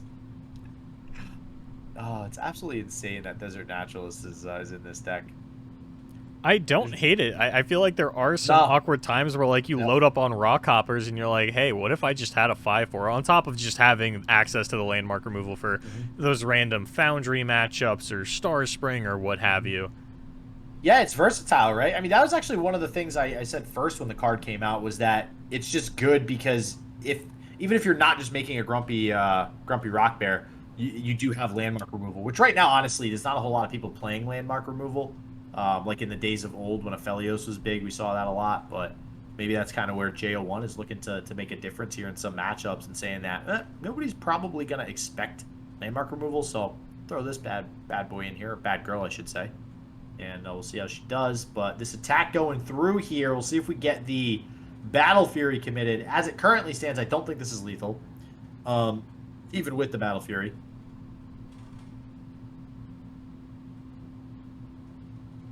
No, definitely not. I mean, we're pushing, what, like 7 damage? And that's before the lifesteal from the Dragonling kicks in as well. Yeah, things are not looking good for JO1 here. It looks like Starro should be able to pick it up on the following turn. We're even going to have the Bastion should there be some, like, an additional flash freeze coming out. And this looks like a pretty easy, you know, actually, looking at it, if it wasn't for that Lee Sin top deck, we actually wouldn't be able to give our Lee Sin barrier. We only have one burst / fast speed spell in our 9-card hand in the Bastion, so the second Lee Sin gonna do what we needed to. Yeah, the only one we could play anyways. We got plenty of responsive, reactive spells, the 9 and Nopa 5, but unfortunately can't just toss those out on the board. But yeah, this is spelling disaster for JO1. Sidaro definitely impressing in this tournament. You know, we were talking about Sidaro earlier, Boulevard, in just being one of the top players. Right now, taking down arguably the best player in Asia to go up 1-0. All right, game number 2. We're getting the Draven Ezreal busted out this time against the Overwhelm. And that Reckless Trifarian in the hand of Zdaro. Definitely more of an odd choice than we're used to, but I don't necessarily hate the aggressive posturing. I'm not sure I'm in love with it either, though. Yeah, I mean, one of the things that Draven Ezreal has always done since its inception, I mean, again, this deck has been around for ages now at this point, is actually, you know, sometimes create a very aggressive pressured board. You know, we can get something like a House Spider down early, Arachnoid Sentries, stuff like that. But interestingly enough, Sidaro only playing 1 House Spider on top of that Reckless Trifarian and only 2 Arachnoid Sentries. So we're actually not playing as many of some of those lower curved followers that you usually expect to see in something like Draven Ezreal. So I don't even know if we're going to go the aggressive route, in all honesty, which is kind of odd. Yeah, the House Spider has kind of been on its way out in regards to the Draven Ezreal. Most players only running 1 or 0, which is strange to me given that this is sort of the season where aggro is doing the most. Yeah. You know, we're taking out some of those anti-aggro cards, but we're getting the aggressive posturing right off the bat with the Reckless Trifarian, and honestly, in this situation, it's like, hey, it's good. You can take 5 damage to the face, or you can take some value traits. You know, you're going to lose your Rock Hopper, and honestly, this is a pretty good thing on Staro's end to give the vulnerable to. Oh yeah, you want it because it can't block otherwise, right? Like this can't block. It's gonna it trades with Renekton. Mm-hmm. Yeah, and that is 5 to the face. So that's actually very, very important. This does so much right here. I mean, maybe this is like the tech for Overwhelm. I don't know, because it seems like right now, just staring at this board, this is doing a lot, because that 5 damage too is not meaningless. That is, when you're Draven Ezreal, any damage to face, especially against a deck that you know, does not have any heal, is amazing. I mean, that means it's only 15 damage until you win the game, and that means your Ezreals that are, you know, connecting for Nexus Strikes and things of that nature, they're going to do that much more pressure. They're going to put on that much more pressure against JO1 here. Starro has been fingering that Static Shock, thinking, you know, should I do it, should I not? And it looks really good in this situation, saying, hey, your Rock Hopper can't do, you know, the challenge onto this. It doesn't even matter. You'd probably just push the 7 at this point anyway, but the Troll Chant here not only lets the Rock Hopper survive, but actually lets Renekton take the challenge onto this unit. But we don't get it. We don't play it. Yeah. Interesting. So now this does... Okay, so this actually... So now Troll Chant doesn't even save the Renekton. That was a really weird not playing Troll Chant there. I mean, I guess it worked out now that the Scorched Earth came out. Gonna take another 5 though. Yeah, that's way too much damage. I mean, at the end of the day, Overwhelm, I mean, you're trying to end the game before your opponent does anyways by turn, you know, 6, 7, 8, around that area. So we've got 2 Yetis coming down next turn for very cheap as well. Yeah, exactly. So I don't think JO1's too worried about the life total just because, like, listen, if we're not ending the game by turn 8, I think JO1 just resigns to that we're going to lose anyways. Um, and we definitely don't win the game by blocking and trading our units away, right? So, yeah, I mean, I don't hate it, and we'll see if it works out for JO1. I mean, we do have these Yetis, and we do have cards to not only keep them on board in these double troll chants, but then also to close out the game very quickly once we have 9 mana. Battle Fury plus Shapestone is going to be incredible, especially because we have played a landmark already. Yeah, I'm not sure how well this is going to work out in the long run for JO1 because turn 5 onward, what you're really looking for is prime Battle Fury opportunity, right? And this is our our turn 6 attack turn, our first attack turn where Battle Fury is available. And okay, maybe we are just going in for the open with the Battle Fury. I like this more than I like developing the Yetis, I think. Just kind of making the one unit really big, but because it's going onto a 5 attack unit, if you're still in the range of Flock, like, you don't want to trade Battle Fury for X amount of damage in a Flock. Yeah, that is, it was definitely questionable. It looks like we did decide to go ahead and pull that back and play the Yeti instead. But now, crucially, we don't have the mana for Battle Fury. And one of the problems with that exact play right now, after that second Battle Fury top deck, is, well, now we have 2 Battle Furies. And when you pass up a turn to play Battle Fury when you have 2 in hand, you run the risk of, getting your hand clogged up with these 2 that you just can't ever seem to get off.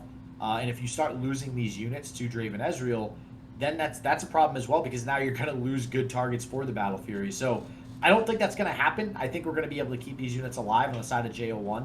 But we either play a defensive Battle Fury on Sidaro's turn, attack turn, and then play another one on our attack turn, or we're playing the long game and we're a couple attack turns out from actually taking this home.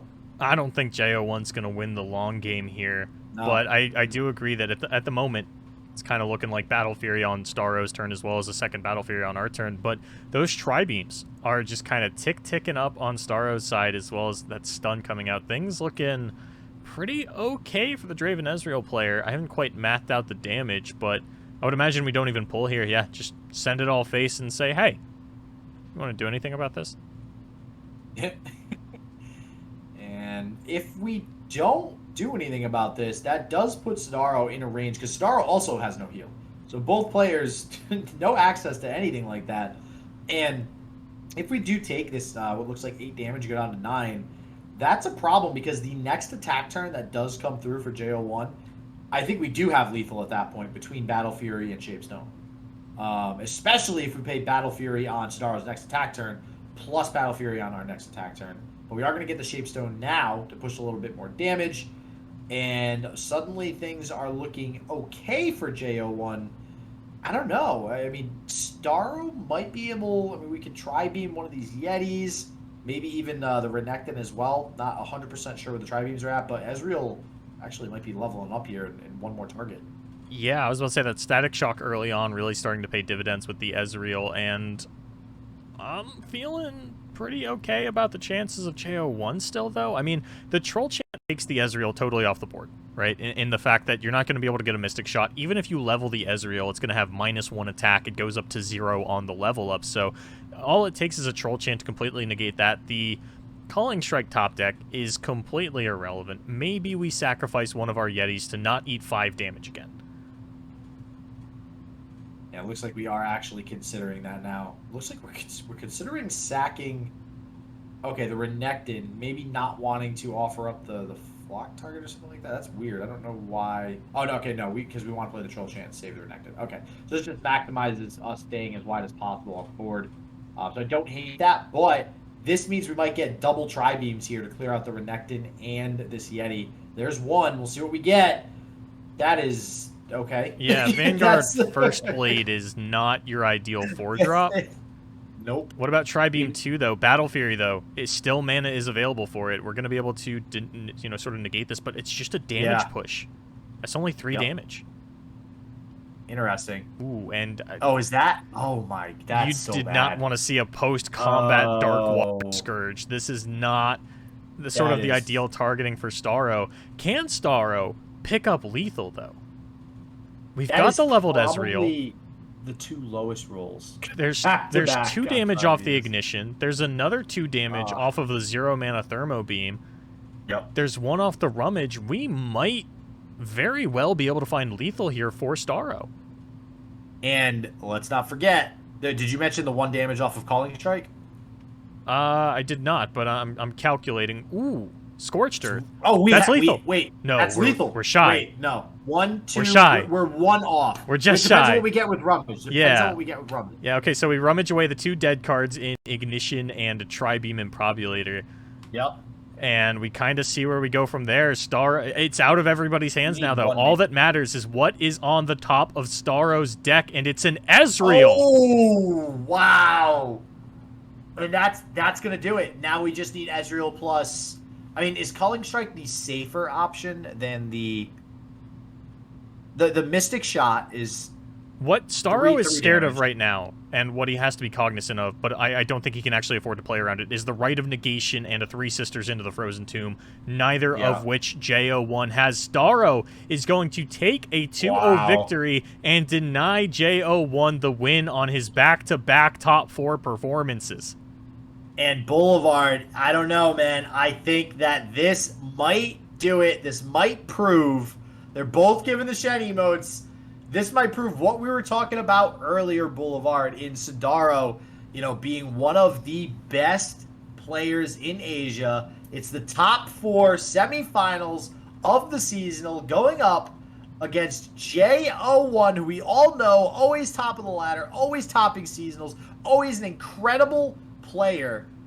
And now Sidaro going to lock in the Mystic Shot and the Scorched Earth, dealing the damage to the Nexus with the level 2 Ezreal, taking down JO1 here and going to advance. Battle Fury does not do it. Advances to the finals, cementing that Sidaro Boulevard, I think, is one of the best players going right now in Asia.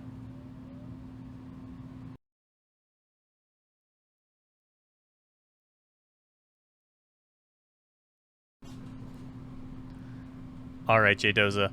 Grand finals time. This one's for all the marbles. Winner gets to call themselves a champion and go home with $10,000. Second place gets lost to the annex of history and only goes home with $3,500. And UCG Starro. We talked at the top of the day about how we thought, the best 3 players in Asia feel pretty solidified. It's JO1, it's DK, it's UCG Boom Timo. On the road to the finals, Starro has beaten all of them. Taking out Boom Timo in the top 32, taking out DK in the top 8, and now taking out JO1 in the top 4. Who can stop this man right now? Is it Hisakaru? I don't know, man. It's not looking good, and especially when you are telling me that, okay, Sidaro, we beat Boom Timo, we beat JO1, we beat all these amazing players, and we did it with a deck like Mono Lee Sin Boulevard. Not even just Lee Sin, Mono Lee Sin. Yeah, this Darrow. deck we've talked about. So this is such a high skill ceiling deck, right? And I mean, Asia probably has the best Lee Sin players in the world. Oh, 100%, 100%. We've seen it time and time again. So many different seasonals. They continue to make Lee Sin relevant. I mean, obviously, we've seen it in other shards as well. EU, America. We've seen them bring it to seasonals before, but it doesn't really ever seem to make too much of an impact. And Sidar really showing. This deck is here, and it's here to stay, and piloting it fantastically. I will say we saw some games where, the Lee Sin did travel his way into the hand quite early on in the game, and that is, part just luck, getting Lee Sin a little bit early. That's part of the deck. But to be consistent with Lee Sin is when you don't draw Lee Sin, you can still play the deck, and that's really where the great players shine with this deck. I still have dreams about UCG Baboom Timo's win on Lee Sin in the finals of the Cosmic Creation Seasonal. That was an absolute delight. But now we're on to this, and honestly, ignoring the Lee Sin, ignoring the Azir Aurelia that Starro has in the lineup that I assume has just been banned out the entire day, this is the first Thresh Nasus of the tournament that we've seen.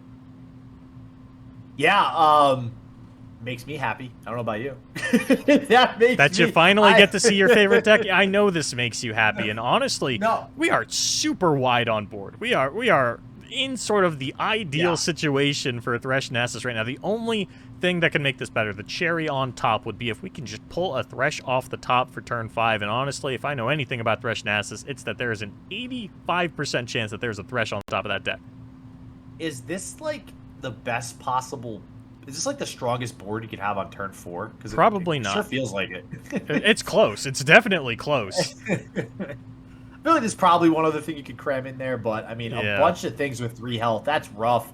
You know, geez, even gets around things like Avalanche if this were some sort of control deck. But we're even going to play the Vile Feast, really punch through that incredible open attack.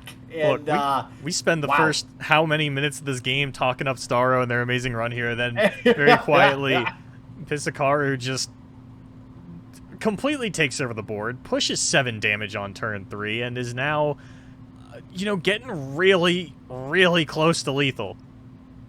Yeah, and actually, has the wherewithal there to hold back the concerted, wow, I almost said concerted strike, concussive palm. Same thing, it was close, right? Holding back the concussive palm, even, just saying, okay, it's fine, I'll go down to 2, but we have the messenger, we have the guiding touches to heal up as well, so I don't think we're too worried, just because we are able to hold the spell mana in going into the next turn, still stay healthy outside of a range of something like Atrocity, and start to draw through our deck to dig and find some of those important cards, like an Eye of the Dragon. We do see a Fangs in hand to start, getting some of that lifesteal back as well. But that's just where it starts. We're going to need a little bit more help than this. Yeah, and even looking at these options for Starro, I'm not really in love with any of them. Yes, you can take the Serpent and take a Spirit Leech off the field, but there's a lot of development that's going to be able to continue to come out of Pisakaru this turn. They might not even go for the Nasus and sort of play around the Hush and just go a little bit wider on board, maybe throw down the Prey and sacrifice that to the second Spirit Leech. And I don't think that Starro is going to be able to go wide enough on board to really match that. No, this is rough. I think, honestly, the best bet might be Messenger. No, we actually go for the Serpent. I mean, I like Messengers strictly in Lee Sin in this scenario. Just, it puts a body down as a blocker, but also gets you, closer towards something like Lee Sin. Lee Sin, not having Lee Sin early like we've seen in previous matchups with Sidaro, here is very, very bad because that is something that will be able to stick around for quite some time and pick off all these 3 attack, 3 health units, all these smaller units on board, and just continuing. This is like the god hand from Pisakaru, huh? Like, this is insane. This is everything you could ever want in an early hand. You use all that aggression early, exhaust your hand, but oh, hey, look, there's 2 Spirit Leeches to get your hand right back on track and get you absolutely everything you need, including that Thresh that you mentioned has an 85% chance of making its way into the hand. This is the nuts, I think, for Pisakaru. I really liked how Lee Sin played into Nasus in the Empires of the Ascended format. But now in Guardians of the Ancient, obviously we see the Wings and the Wave doing a lot of work here, but also Merciless Hunter sort of changed the game and shifted a lot of matchups. I think it's Merciless Hunter is a big reason that there is no Zoe in Starro's deck. Yeah. I mean, Merciless Hunter definitely poses a problem for any of those early elusive units. But here we go. We're not dead yet, though. I think Barely. we survived this. We definitely survived this, especially with the lifesteal from the Fangs. Yeah. And we have 3 concussive, so we've got concussive and deny mana. So we're hanging on, but we're not really mounting an offense. We're kind of tapping out to do all these things that we need to do in order to survive. We're trading off a couple of units here. As this stands right now, this is lethal. I would imagine that means concussive palms coming out, or just a 3rd guiding touch. Okay, that is risque. I mean, this is how... This is like the hallmark of a good Ionia player, right? Is like, how close can I get... We talk all the time about a Gigas' 1 HP power spike in Spooky Karma. Anytime you're playing an Ionia deck, it's just how close can I get to 0? You really got to start flirting with death before you're allowed to sort of turn on your game plan in some games, and this is certainly one of them. Yeah, and that's, like I was saying before, I mean, that's what you have to do when you don't draw Lee Sin. You cannot exhaust more resources than you need. You have to try to get those resources out of your opponent and play reactively. And it looks like Pisakaru just thinking, all right, I have the pressure. Maybe this is just where I go for it. Might be, sacking something like one of these Spirit Leeches to go face. Seems like a pretty good bet. But this is going to get rocked by a deny. See if he commits it. He does, actually. All right, preventing the lifesteal as well. Which, actually, if we deny... Yeah, no, this deny. This is perfect, yeah. Yeah, this comes out for the deny. If Homecoming was the only answer, though, that would be, I think, just lethal. I don't think you would actually be able to, because it is denying the lifesteal. So I really like this targeting from Pisakaru, who's still going to be in a dominant position once all is said and done. Is going to lose a little bit of the board, but I mean, Nasus just keeps getting bigger and bigger. But with the Atrocity being committed here, that's no further development on the side of Pisakaru, who is all units at this point in their hand and is only going to be able to play a couple of them in the same turn. Yeah, I mean, we have the card advantage here on Sidaro's side, too, so things are looking up here. I don't know about looking up. This is still really rough. Listen, all I'm saying is I've seen plenty of Lee Sin games to know that being at 2 health as a Lee Sin player, especially when you have a Fangs on board that's buffed up with some nice lifesteal here, there's still a chance, and it's actually a pretty big chance, I think. Like, generally, you see somebody at 2 health, you're like, this game's probably over. This is a Lee Sin deck, baby. You know, there might be, where there's a will, there's a way. Sidaro might be able to pull back in this one. Well, there's no will. It's Homecoming this time around. Wow, but I think something that Starro could be considering here is you go in for an attack with the Fangs, you concussive palm whatever the blocker is. And because you have the Overwhelm, you're still pushing the lifesteal through, and that gives you something to Homecoming next turn.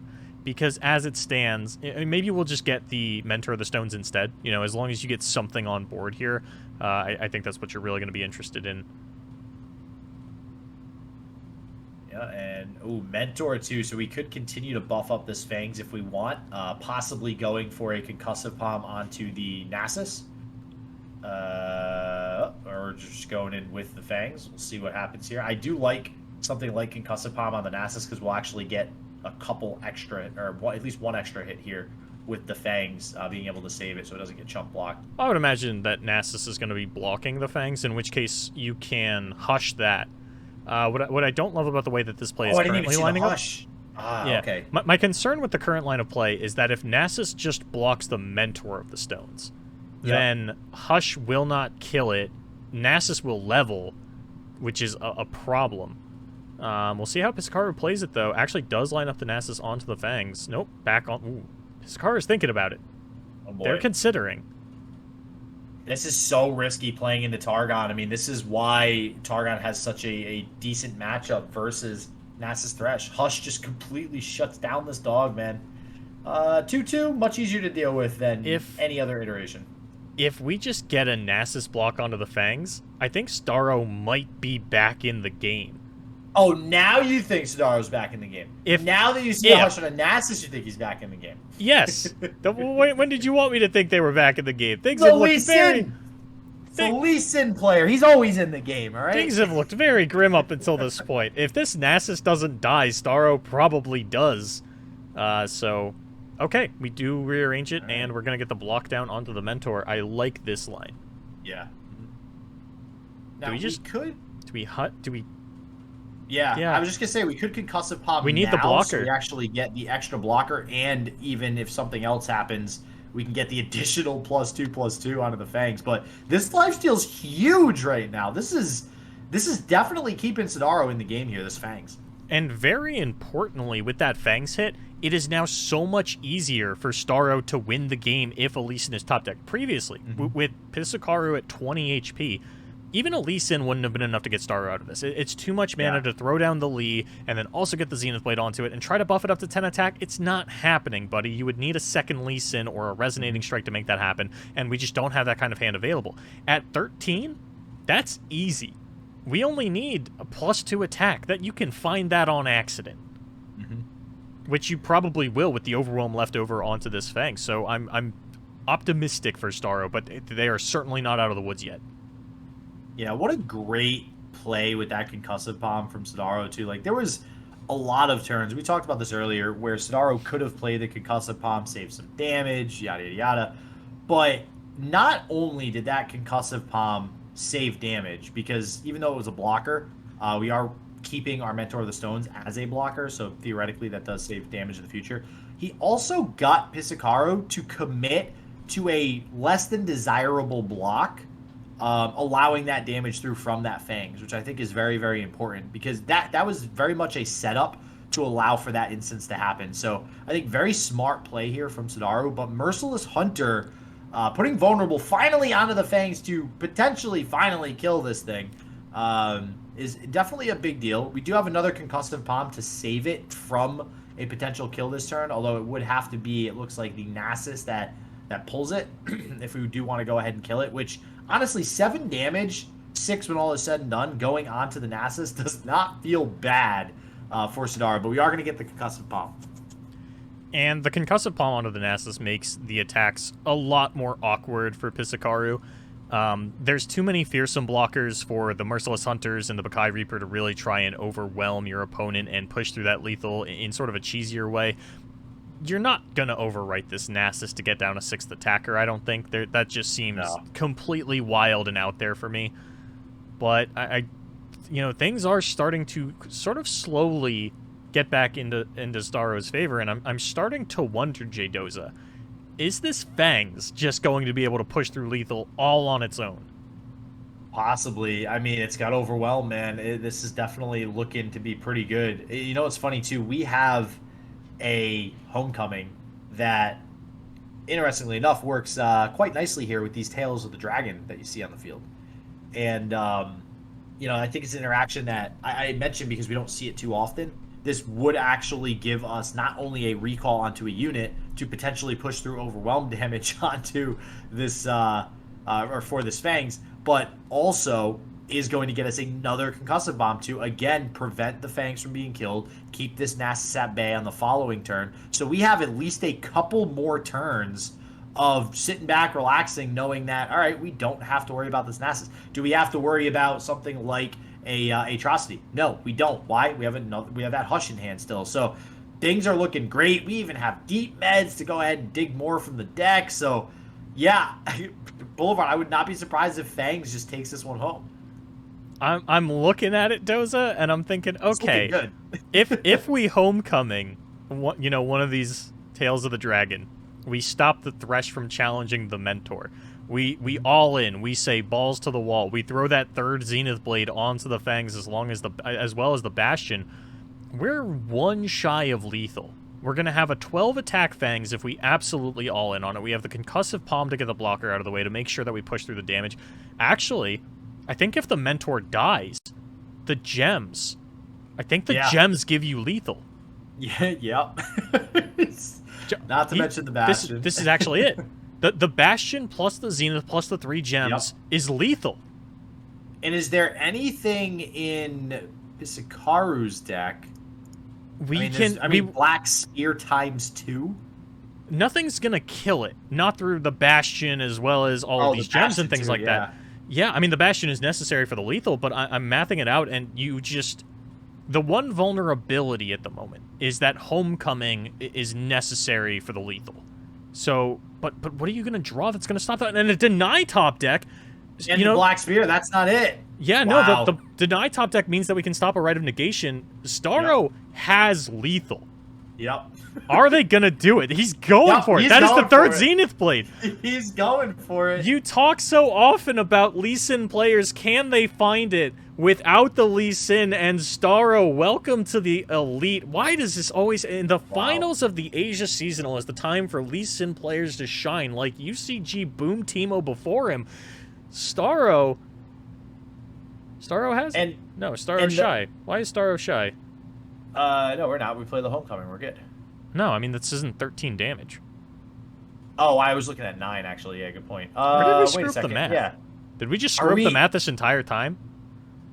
I mean, yeah, I don't think it matters. Yeah. I don't think it matters, though, right? Like, no, Nasus we're is still dead gonna here. Close it out with this, yeah. We're going back to 20. All right. Sorry to everybody for the last, 4 minutes where we were kind of hyping up this Fangs lethal. I mean, the Fangs is still winning the game, Boulevard. Let's be honest here. It's just not happening all at once, that we, just... It's not quite a Lee Sin OTK. Put some LOL caster math in the comments section. I'll read over it later. I'll kick myself about it. I understand. I see it now that it's right in front of me. But yeah, math is oh man, that feels bad. That was a pretty hype moment too. I'm not gonna lie, but listen, the fact that Sadaru was still able to find lethal, like you were saying, without Lee Sin, on a Fangs no less. I mean, we see people pillar. We used to see people pillar on Zoe's, but we don't. We're not even. This is mono Lee Sin, right? Are we gonna find Atrocity? Eye of the Dragon. Is this? Oh my God! We got the Atrocity. Yeah, Pisakaru really hasn't played that many spells and says, "How do you like them apples?" Oh my God! And throws a giant Fangs right at Pisakaru's Nexus with the deny backup still available. That's lethal for Starro. What a way to end the game for Sadaru, stealing the Atrocity with the main deck Spell Thief to take it home game 1. All right, game 2, we're actually getting a swap from Pisakaru, going to move over to the Overwhelm. And as far as we've seen, at least, Starro still having a 100% ban rate on that Azir Aurelia, has not gotten to play it all day, is going to run it back now on the Draven Ezreal, which we saw this matchup a little bit earlier. It still doesn't necessarily feel like it's, you know, a stomp in either direction. But I think more often than not, we're seeing Draven Ezreal kind of get the better of this matchup. Yeah, I mean, we'll see how Star is able to deal with the board here. I mean, we already have the early Mystic Shot for something like the Ruthless Raider. Doesn't look like we have a way to protect the Ballistic Bout, unfortunately. Merciless Hunter going to do some quick work with that. We can clean it up after the fact if we want the Mystic Shot instead, and then go ahead and play Draven next turn. But it looks like we are just going to play the Draven this turn. We are going to get both attacks from Pisakaru. So honestly, this is a pretty quick start for Pisakaru, I think. Being able to get this Ballistic Bot off the field, being able to already threaten 4 damage early on here versus, again, I feel like a broken record whenever we say it, a deck that doesn't have healing. I think this is actually a very, very good start here for Pisakaru, and not looking that great for Sadaru. Only being on Great analysis, Jdoza. I want to talk about this Flash of Brilliance. Oh, man. The Flash of Brilliance is this main decked? They didn't randomly generate it. It is main decked. So we saw the one of Reckless Trifarian do a lot of work earlier on. Is this one of Flash of Brilliance going to be the difference maker? Are we going to see some... I'm trying to think of the crazy things that can come out here. And as dumb as this sounds, a Hextech Transmogulator does stop Battle Fury. Listen, let me tell you, Boulevard, about that card, all right? That is the most meme hype card, but, like, that's probably the only card I'd say is more hype than Teemo Shrooms in competitive play. Like, if you're, I remember we were watching it one time and it never actually went off, but we were literally thinking the entire game, like, how does a Hextech Transmogulator affect the board here? And it actually always had a very prominent effect on the board, so, but I gotta ask myself, man, looking at some of these decks, you know, we saw JO1 a little bit earlier, Sadaru playing this one of Reckless Trifarian, what Flash of Brilliance. I mean, it's such crazy tech decisions that, I mean, I can't really put my finger on exactly what they're for. Reckless Trifarians seem to do good against Overwhelm, so maybe we'll see that come in play again, but Flash of Brilliance, man, that's some next level stuff. Yeah, and like, we cut an Arachnoid Sentry for it. And I feel like Arachnoid Sentry is actually really good into a lot of the meta, so that is an interesting one for me. But I do love that we now get to sort of sit here and speculate to the moon and back about what the sort of impact this Flash of Brilliance could have, because as we had mentioned earlier, it is actually really good against Battle Fury decks. And let's not forget, it does also provide 1 additional damage for Ezreal once it's leveled up. And Tri-Beam Improbulator. And, yeah, and a 3 cost for Tri-Beam. So... Did we just not attack? Yeah, I believe so. I can understand not attacking with Draven. I do not understand not attacking with Ezreal. Yeah, because even if your opponent has a Troll Chant, you still want to get that out. Yeah, oh, wow, we're just slamming Battle Furies. Holy wow. I like it. I really like it.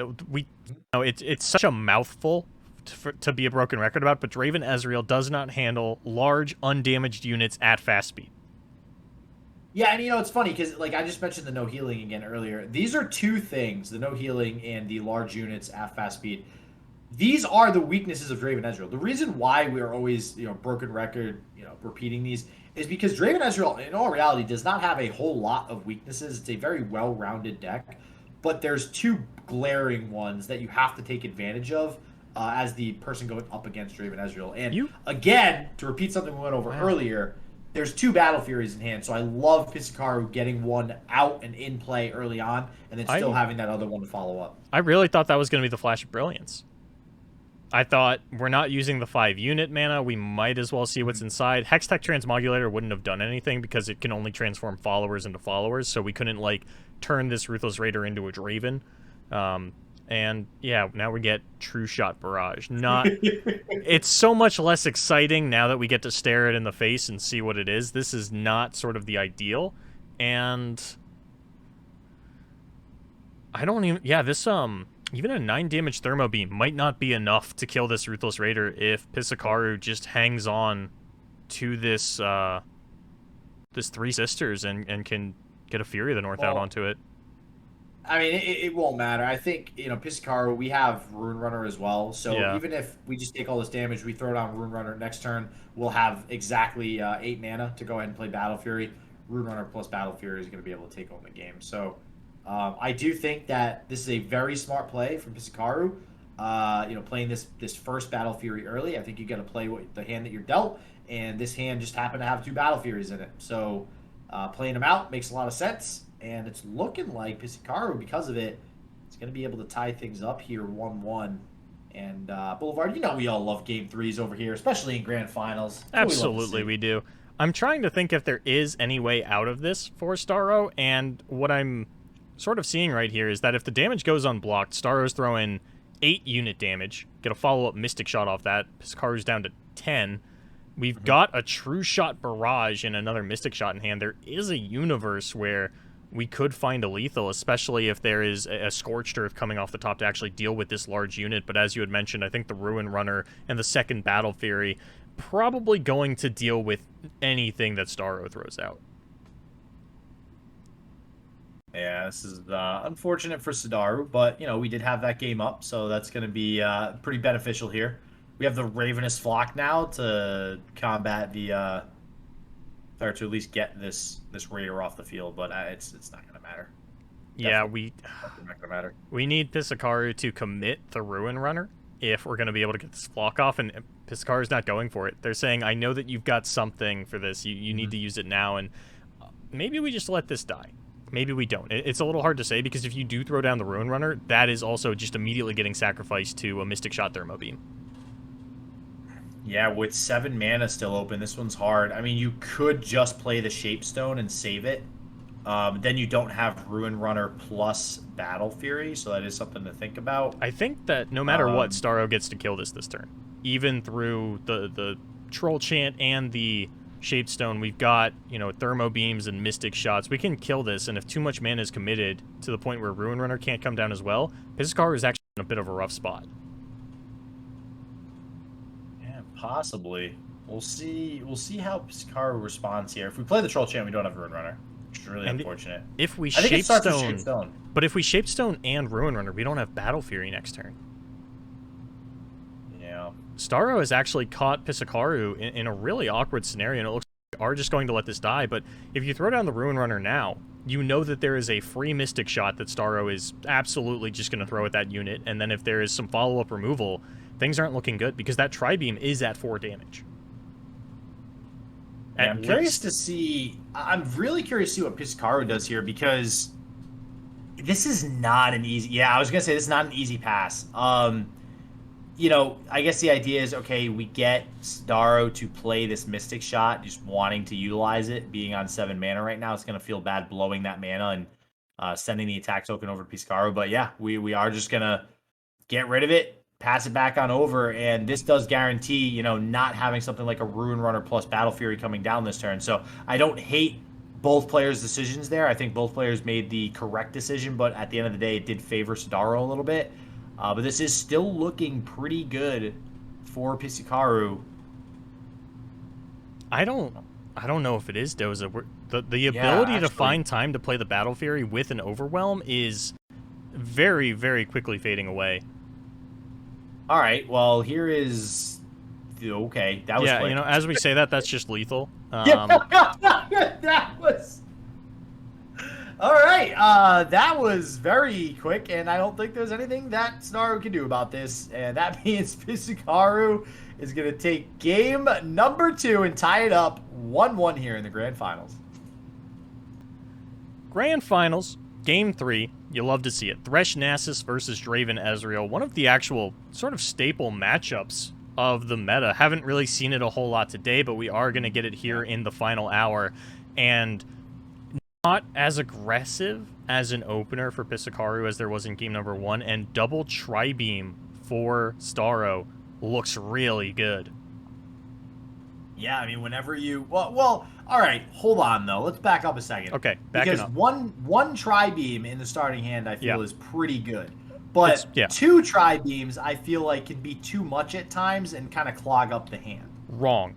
2 Tri-Beam is not too many. That's the perfect amount. That's like... that is the cherry on top of the sundae. When you draw a 3rd Tri-Beam, that's... you accidentally spilled all of the chocolate syrup into your sundae, and now it's a little diluted. You're not going to really be able to do anything with that. But as we see here, like, with the Thermo Beam and the Arachnoid Sentry top deck, that means that on turn 3, we can go for a stun and a Tri-Beam, get these up to 3 damage. And the first one is usually going to be used for value. You're like, hey, you know, I might as well throw this out. We're actually probably just going to throw it out here to take out, this abomination. Yep. Yeah, and this gets rid of a lot of the early pressure here from Pisakaru. I mean, we saw Pisakaru in an earlier game absolutely load the board, and somehow Sidaro was still able to thwart off that with Lee Sin. But now, we have Draven Ezreal able to pick off some of these smaller units early on. We'll see how long it'll last for. Like you said, we do have these Tri-Beams in hand. Right now, both at 2. And we went with the Ballistic Bot instead of the Arachnoid Sentry, which I do like. So Sidaru looks like we're going to go ahead and try to play this a little bit slower, utilize Arachnoid Sentry on a defensive turn, stun something out, and again, this is going to work perfect, as this is a pretty aggressive turn again for Pisakaru. So Arachnoid Sentry looking like it's going to get a little bit of work done here. Or even, honestly, House Spider, the one of House Spider is in hand. I mean, this might work pretty well here too, and it looks like we are going to go with the House Spider. A little bit too aggressive of an opener for Pisakaru with not enough 3-drops on the side of Starro to really get these Tri-Beams to an impactful point here by turn number 4. And, they're just sitting at 2 damage right now. It was just the Thermo Beam that came out. 2 Tri-Beams cool. When you open it with double Ballistic Bot, it's a little bit less cool, especially when you don't find a Sump Dredger along the way to go with it. But being at 14 life on turn 4 against Thresh Nasus is honestly relatively healthy these days. Usually you've fallen down quite a bit by the second attack turn, so Starro's hanging in there. There's definitely a lot of room for comeback, but Pisakaru's hand is looking pretty solid. It's just a Thresh and then kind of a lot of removal. We've done a very poor job of hanging on to Spell Mana to be able to get all of these things alongside it, but I gotta say, Pisakaru's position is still one that is fine. Ooh, I would just take this pass if I was Starro. Maybe we throw out the Ignition, see if that does anything, but I would be fine with this pass. Yeah, what I like about that House Spider, and it looks like we are going to take that pass. What I like about the House Spider on the previous turn is that this sets up a very nice Static Shock, and if we are getting an open attack here from Pisakaru, we love to see that on the side of Sidaro. We take those. We take those, man. I mean, we're going to be able to get this Static Shock down, basically thwart off this entire attack. We can opt to, toss a Ballistic Bot underneath the Kai Reaper if we want, and all of a sudden, this feels like a field in the favor of Sidaru. We will get something like a Glimpse Beyond in response from Pisakaru, so it's typical Nasus Thresh deck doing typical Nasus Thresh things, sacking units, drawing cards. We don't quite have the combo yet. Actually, not gonna rip the Glimpse Beyond yet, so that's interesting.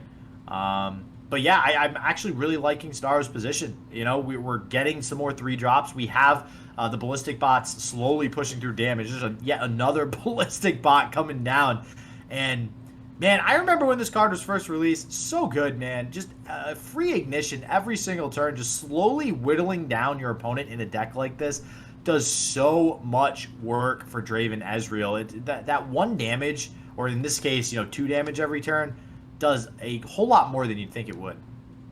And with that Vile Feast coming out, I would imagine that this Black Spear is going to be aimed at one of the Ballistic Bots. As you had mentioned, the double Ignition is a lot to try and withstand turn after turn. And Pisakaru has run into this problem where they failed to develop the Thresh while they still had a board, and now the chances of the Thresh leveling are looking lower and lower, especially because it looks like Pisakaru wants to hang this back for a development turn. You know, they play it, then they go into combat. We have the Arachnoid Sentry to counteract that, because Zdaro is just going to keep passing on their own attack turns. They're not going in for combat with these. They're just going to run out the Ignition Train, let Pisakaru develop, and it's on Pisakaru to get a wide enough board that the Thresh can come down. You know, maybe it survives, maybe it doesn't. We'll see when we get there, but we need to get wider on board to even try and threaten the level up, and I'm actually pretty surprised not to see any Black Spears coming down on the Ballistic bots. Yeah, I am too, because like you said, it's hard to withstand those turn after turn. So I got to agree with another point that you made too, Boulevard, because this is, I think, one of the most crucial parts to operating Nasus Thresh, and that is getting that Thresh down while you have units. Now, we've created, another board that's decently wide here, so we should be able to get Thresh down again. But it's a little later in the game now, and honestly, not already threatening a Thresh level up or having it most of the way leveled up is, I think, a pretty big deal, especially since we have not found Nasus. We have the Right of Calling in hand as well, but just not able to get it down yet. Still not finding this Nasus. We have Atrocity in hand as well. So it's just, I mean, it's a matter of time. I'm sure Pisakaru will eventually find this combo and put it together, but by then, I think that's when Sidaro is going to be able to toss down these Tri-Beam Improbulators, and with the amount of 3-cost cards that we've played so far, I think they're at 3 or 4 right now, if I remember correctly. We have 2 more 3-cost cards in hand. There's another one played. We're going to have a lot of units to deal with on the side of Sidaro, and now all of a sudden Sidaro is going to end up being the aggressor, if not already the aggressor. We see these 2 stuns. This is going to be one hell of an attack here, to be honest with you. Yeah, and Pisakaru can withstand this. I would hate to see a Thresh come down right here. Yeah. Well, I wouldn't hate it, right? You actually are getting pretty close to the Thresh level up at that point, but because you're pushing damage onto it, you know, it does have to be cognizant of the Ravenous Flock. I think the safer line is just double Black Spearing these Ballistic bots. Yeah, as I kind of mulled it over, I don't hate the Thresh as much as I thought I did, but it is an easily punished Thresh. Yeah, well, I agree. I don't like this line because we see the Scorched Earth in the hand of Sidaro as well, right? Like, there's multiple things that Sidaro can do to remove Thresh if it does get sucked into blocking here. I don't know, maybe Pisakaru thinking, all right, if I throw down Thresh, maybe Sidaro won't attack here, just because, you know, you're guaranteed losing both of your Ballistic bots, so maybe that's a consideration to make, but I don't know. I actually am curious to see if Sidaro does go in for the attack here. But this Thresh, if we do go in for the attack, is not long for this world, and Sidaro is probably going to be able to get rid of it with the Scorched Earth. If Sidaro attacks, I would imagine it's just with the 2 Sentry, but no, it's with everything. We are sending in the full cavalry. That's going to give us the opportunity to, put that Thresh in front of that bot, and 3 damage when all is said and done. This Nasus is up there. Yeah, Nasus, I've not been keeping track, Boulevard, but holy wow is Nasus quite big by this point. We haven't seen him come down. We haven't had a counter or anything on the screen, but I can tell you right now, with how many units have been traded back and forth consistently turn after turn, it's almost certainly past 10, especially after this attack. The question is it at 14? That's really going to be the thing that Sidaro is going to have to worry about. It's definitely not at 14. I wouldn't be surprised to see the Right of Calling come down this turn, though. Sack out this 3-1, see if we can find a Nasus to play on the following turn, and just sort of try to take over the game from there. But, of course, Sidaro does have the answers for that. The utility of these Black Spears is going down as the game goes on, though. Ballistic Bot is sort of the prime target, sort of alongside whatever threat is randomly generated off of the Tri-Beam Improbulator, but there is a hit or miss on whether or not those are going to be Black Spearable, and Pisakaru has to know that Staro's got at least 1 Tri-Beam, with just how long those 2 cards have been sitting all the way to the left, and second Thresh picked up is not ideal for Pisakaru. No, that feels very, very bad right now. This is, it's not often that you see a Thresh Nasus deck actually have an issue finding Nasus for this late into the game. Generally speaking, between Thresh, between Right of Calling, between just straight up drawing it organically, this deck pretty reliably draws Nasus. This is like the opposite of Lee Sin, generally speaking. So it's very surprising to see this still being a problem here for Pisakaru come turn 8. And because of that, there's no real pressure being put on Sidaro to have to end the game yet. so we can save this Mystic Shot. We now have a Get Excited off the top. If we throw down both Tri-Beams this turn, honestly, that's going to look really good for Sidaro because we're going to be removing 2 targets and getting 2 more wide on our field. That means we're probably going to be pushing something like 6 damage on the open attack, maybe even more. So I think Sidaro has really set themselves up here for a very, very good kind of last turn to close out the game with these 2 Tri-Beams.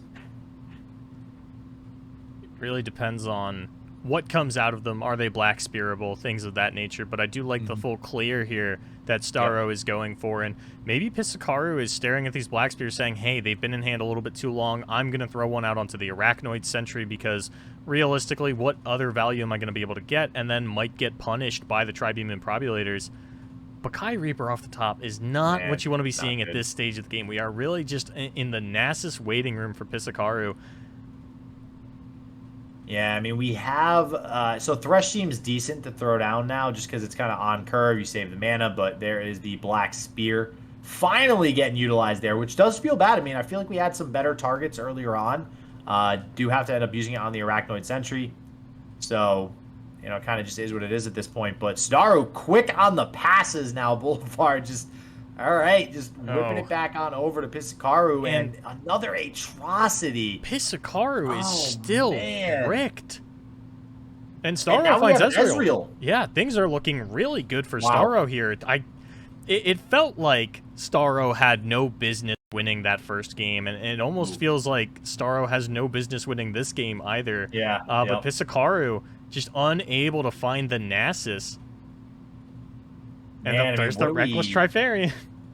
Yeah, hey, right now it's probably going to push some damage unless the Thresh blocks it, which I think you're okay with Thresh blocking it. You know, in real life, if you have like a lucky card, you can stick that in your wallet or keep it in your deck box and just kind of have that on you. In digital card games, if you've got a lucky card, you've just got to put it in your deck. There's no other place that you can, you know, maybe you could say, oh, I'll put it as the deck cover. No, you got to put it in the deck for full effect. And Starro's one of Reckless Trifarian. Feels like their good luck charm this tournament. 100% with the work that it did in the Overwhelm matchup, Boulevard. I got to agree with you. Seeing it again here, honestly, doesn't even seem like that bad of a draw. Trades with the Thresh, put some damage onto it, play one of these Scorched Earths pretty easily. But now, this Ezreal coming down. There's the Reckless Trifarian. Ezreal also going to pressure a Mystic Shot to the face, to another unit that comes down. And these Tri-Beams are up there. Yeah, the Tri-Beams are super high now. There's 3 more 3-cost cards in hand. So, I mean, I'm just, at this point, Boulevard, I mean, honestly, it's been so long that we've seen those Tri-Beams in hand. I'm just excited to see what comes out of the Tri-Beams at this rate. I understand what Pisakaru was doing, though, with the multiple passes, you know, saying, because, you know, looking at their hand, you could say, hey, why didn't you just throw down a Bakai Reaper at literally any point in the last 4 turns, just to get something on board? So you could maybe Ravenous Butcher and then have Black Spear for the Ezreal, but we were not wanting to get Tri-Beam Improbulated because, you know, depending on what unit came out of that, it could have been backbreaking. Thresh probably wouldn't have been able to handle it. The atrocities aren't doing us any favor here, and ultimately, Pisakaru was just unable to get an aggressive enough plan on board, and now the double Tri-Beam opener that you mocked, that you thought muddied the water, is gonna pay the dividends here. No right of negation coming out of Pisakaru, but what is coming out of this Tri-Beam Improbulator? I'm dying to know. I gotta see it. We gotta see it. We're gonna get the glimpse. All right, we take those. That's fine. We're okay with that. Nasus, and still no Nasus. Still not Nasus. Or draw though, and that is not that great. It's you take it, I guess. It's a low roll, but but we do have 1 blocker. I don't know if it's gonna be enough though, Boulevard. I mean, there's gonna be a hefty amount of damage coming through here.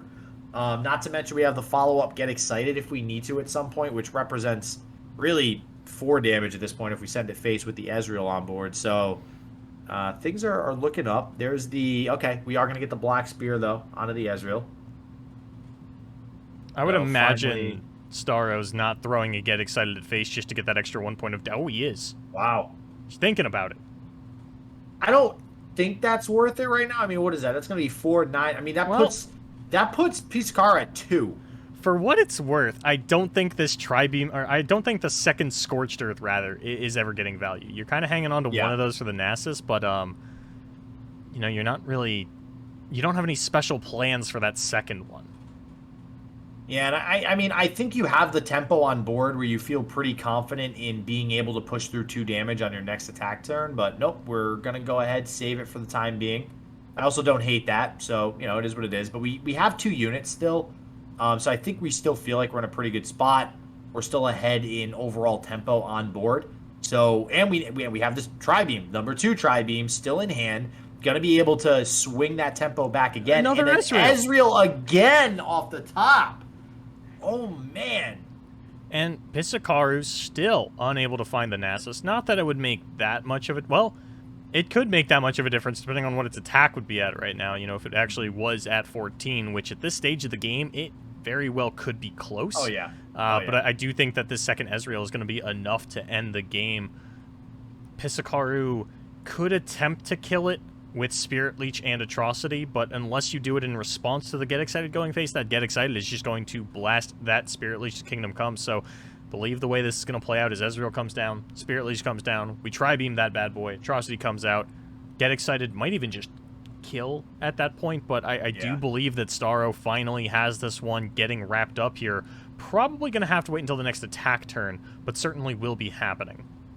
With 2 Atrocity, we might even be forced to do something like Atrocity Actually, no. Spirit Leech into the Ezreal. I think they've got it right now. We just Tri-Beam something. That's 2 damage. Get Excited is lethal. Yep, that's lethal. Yeah, and talk about some high-value Tri-Beam Improbulator here. Killing a Thresh and getting a Snap Vine.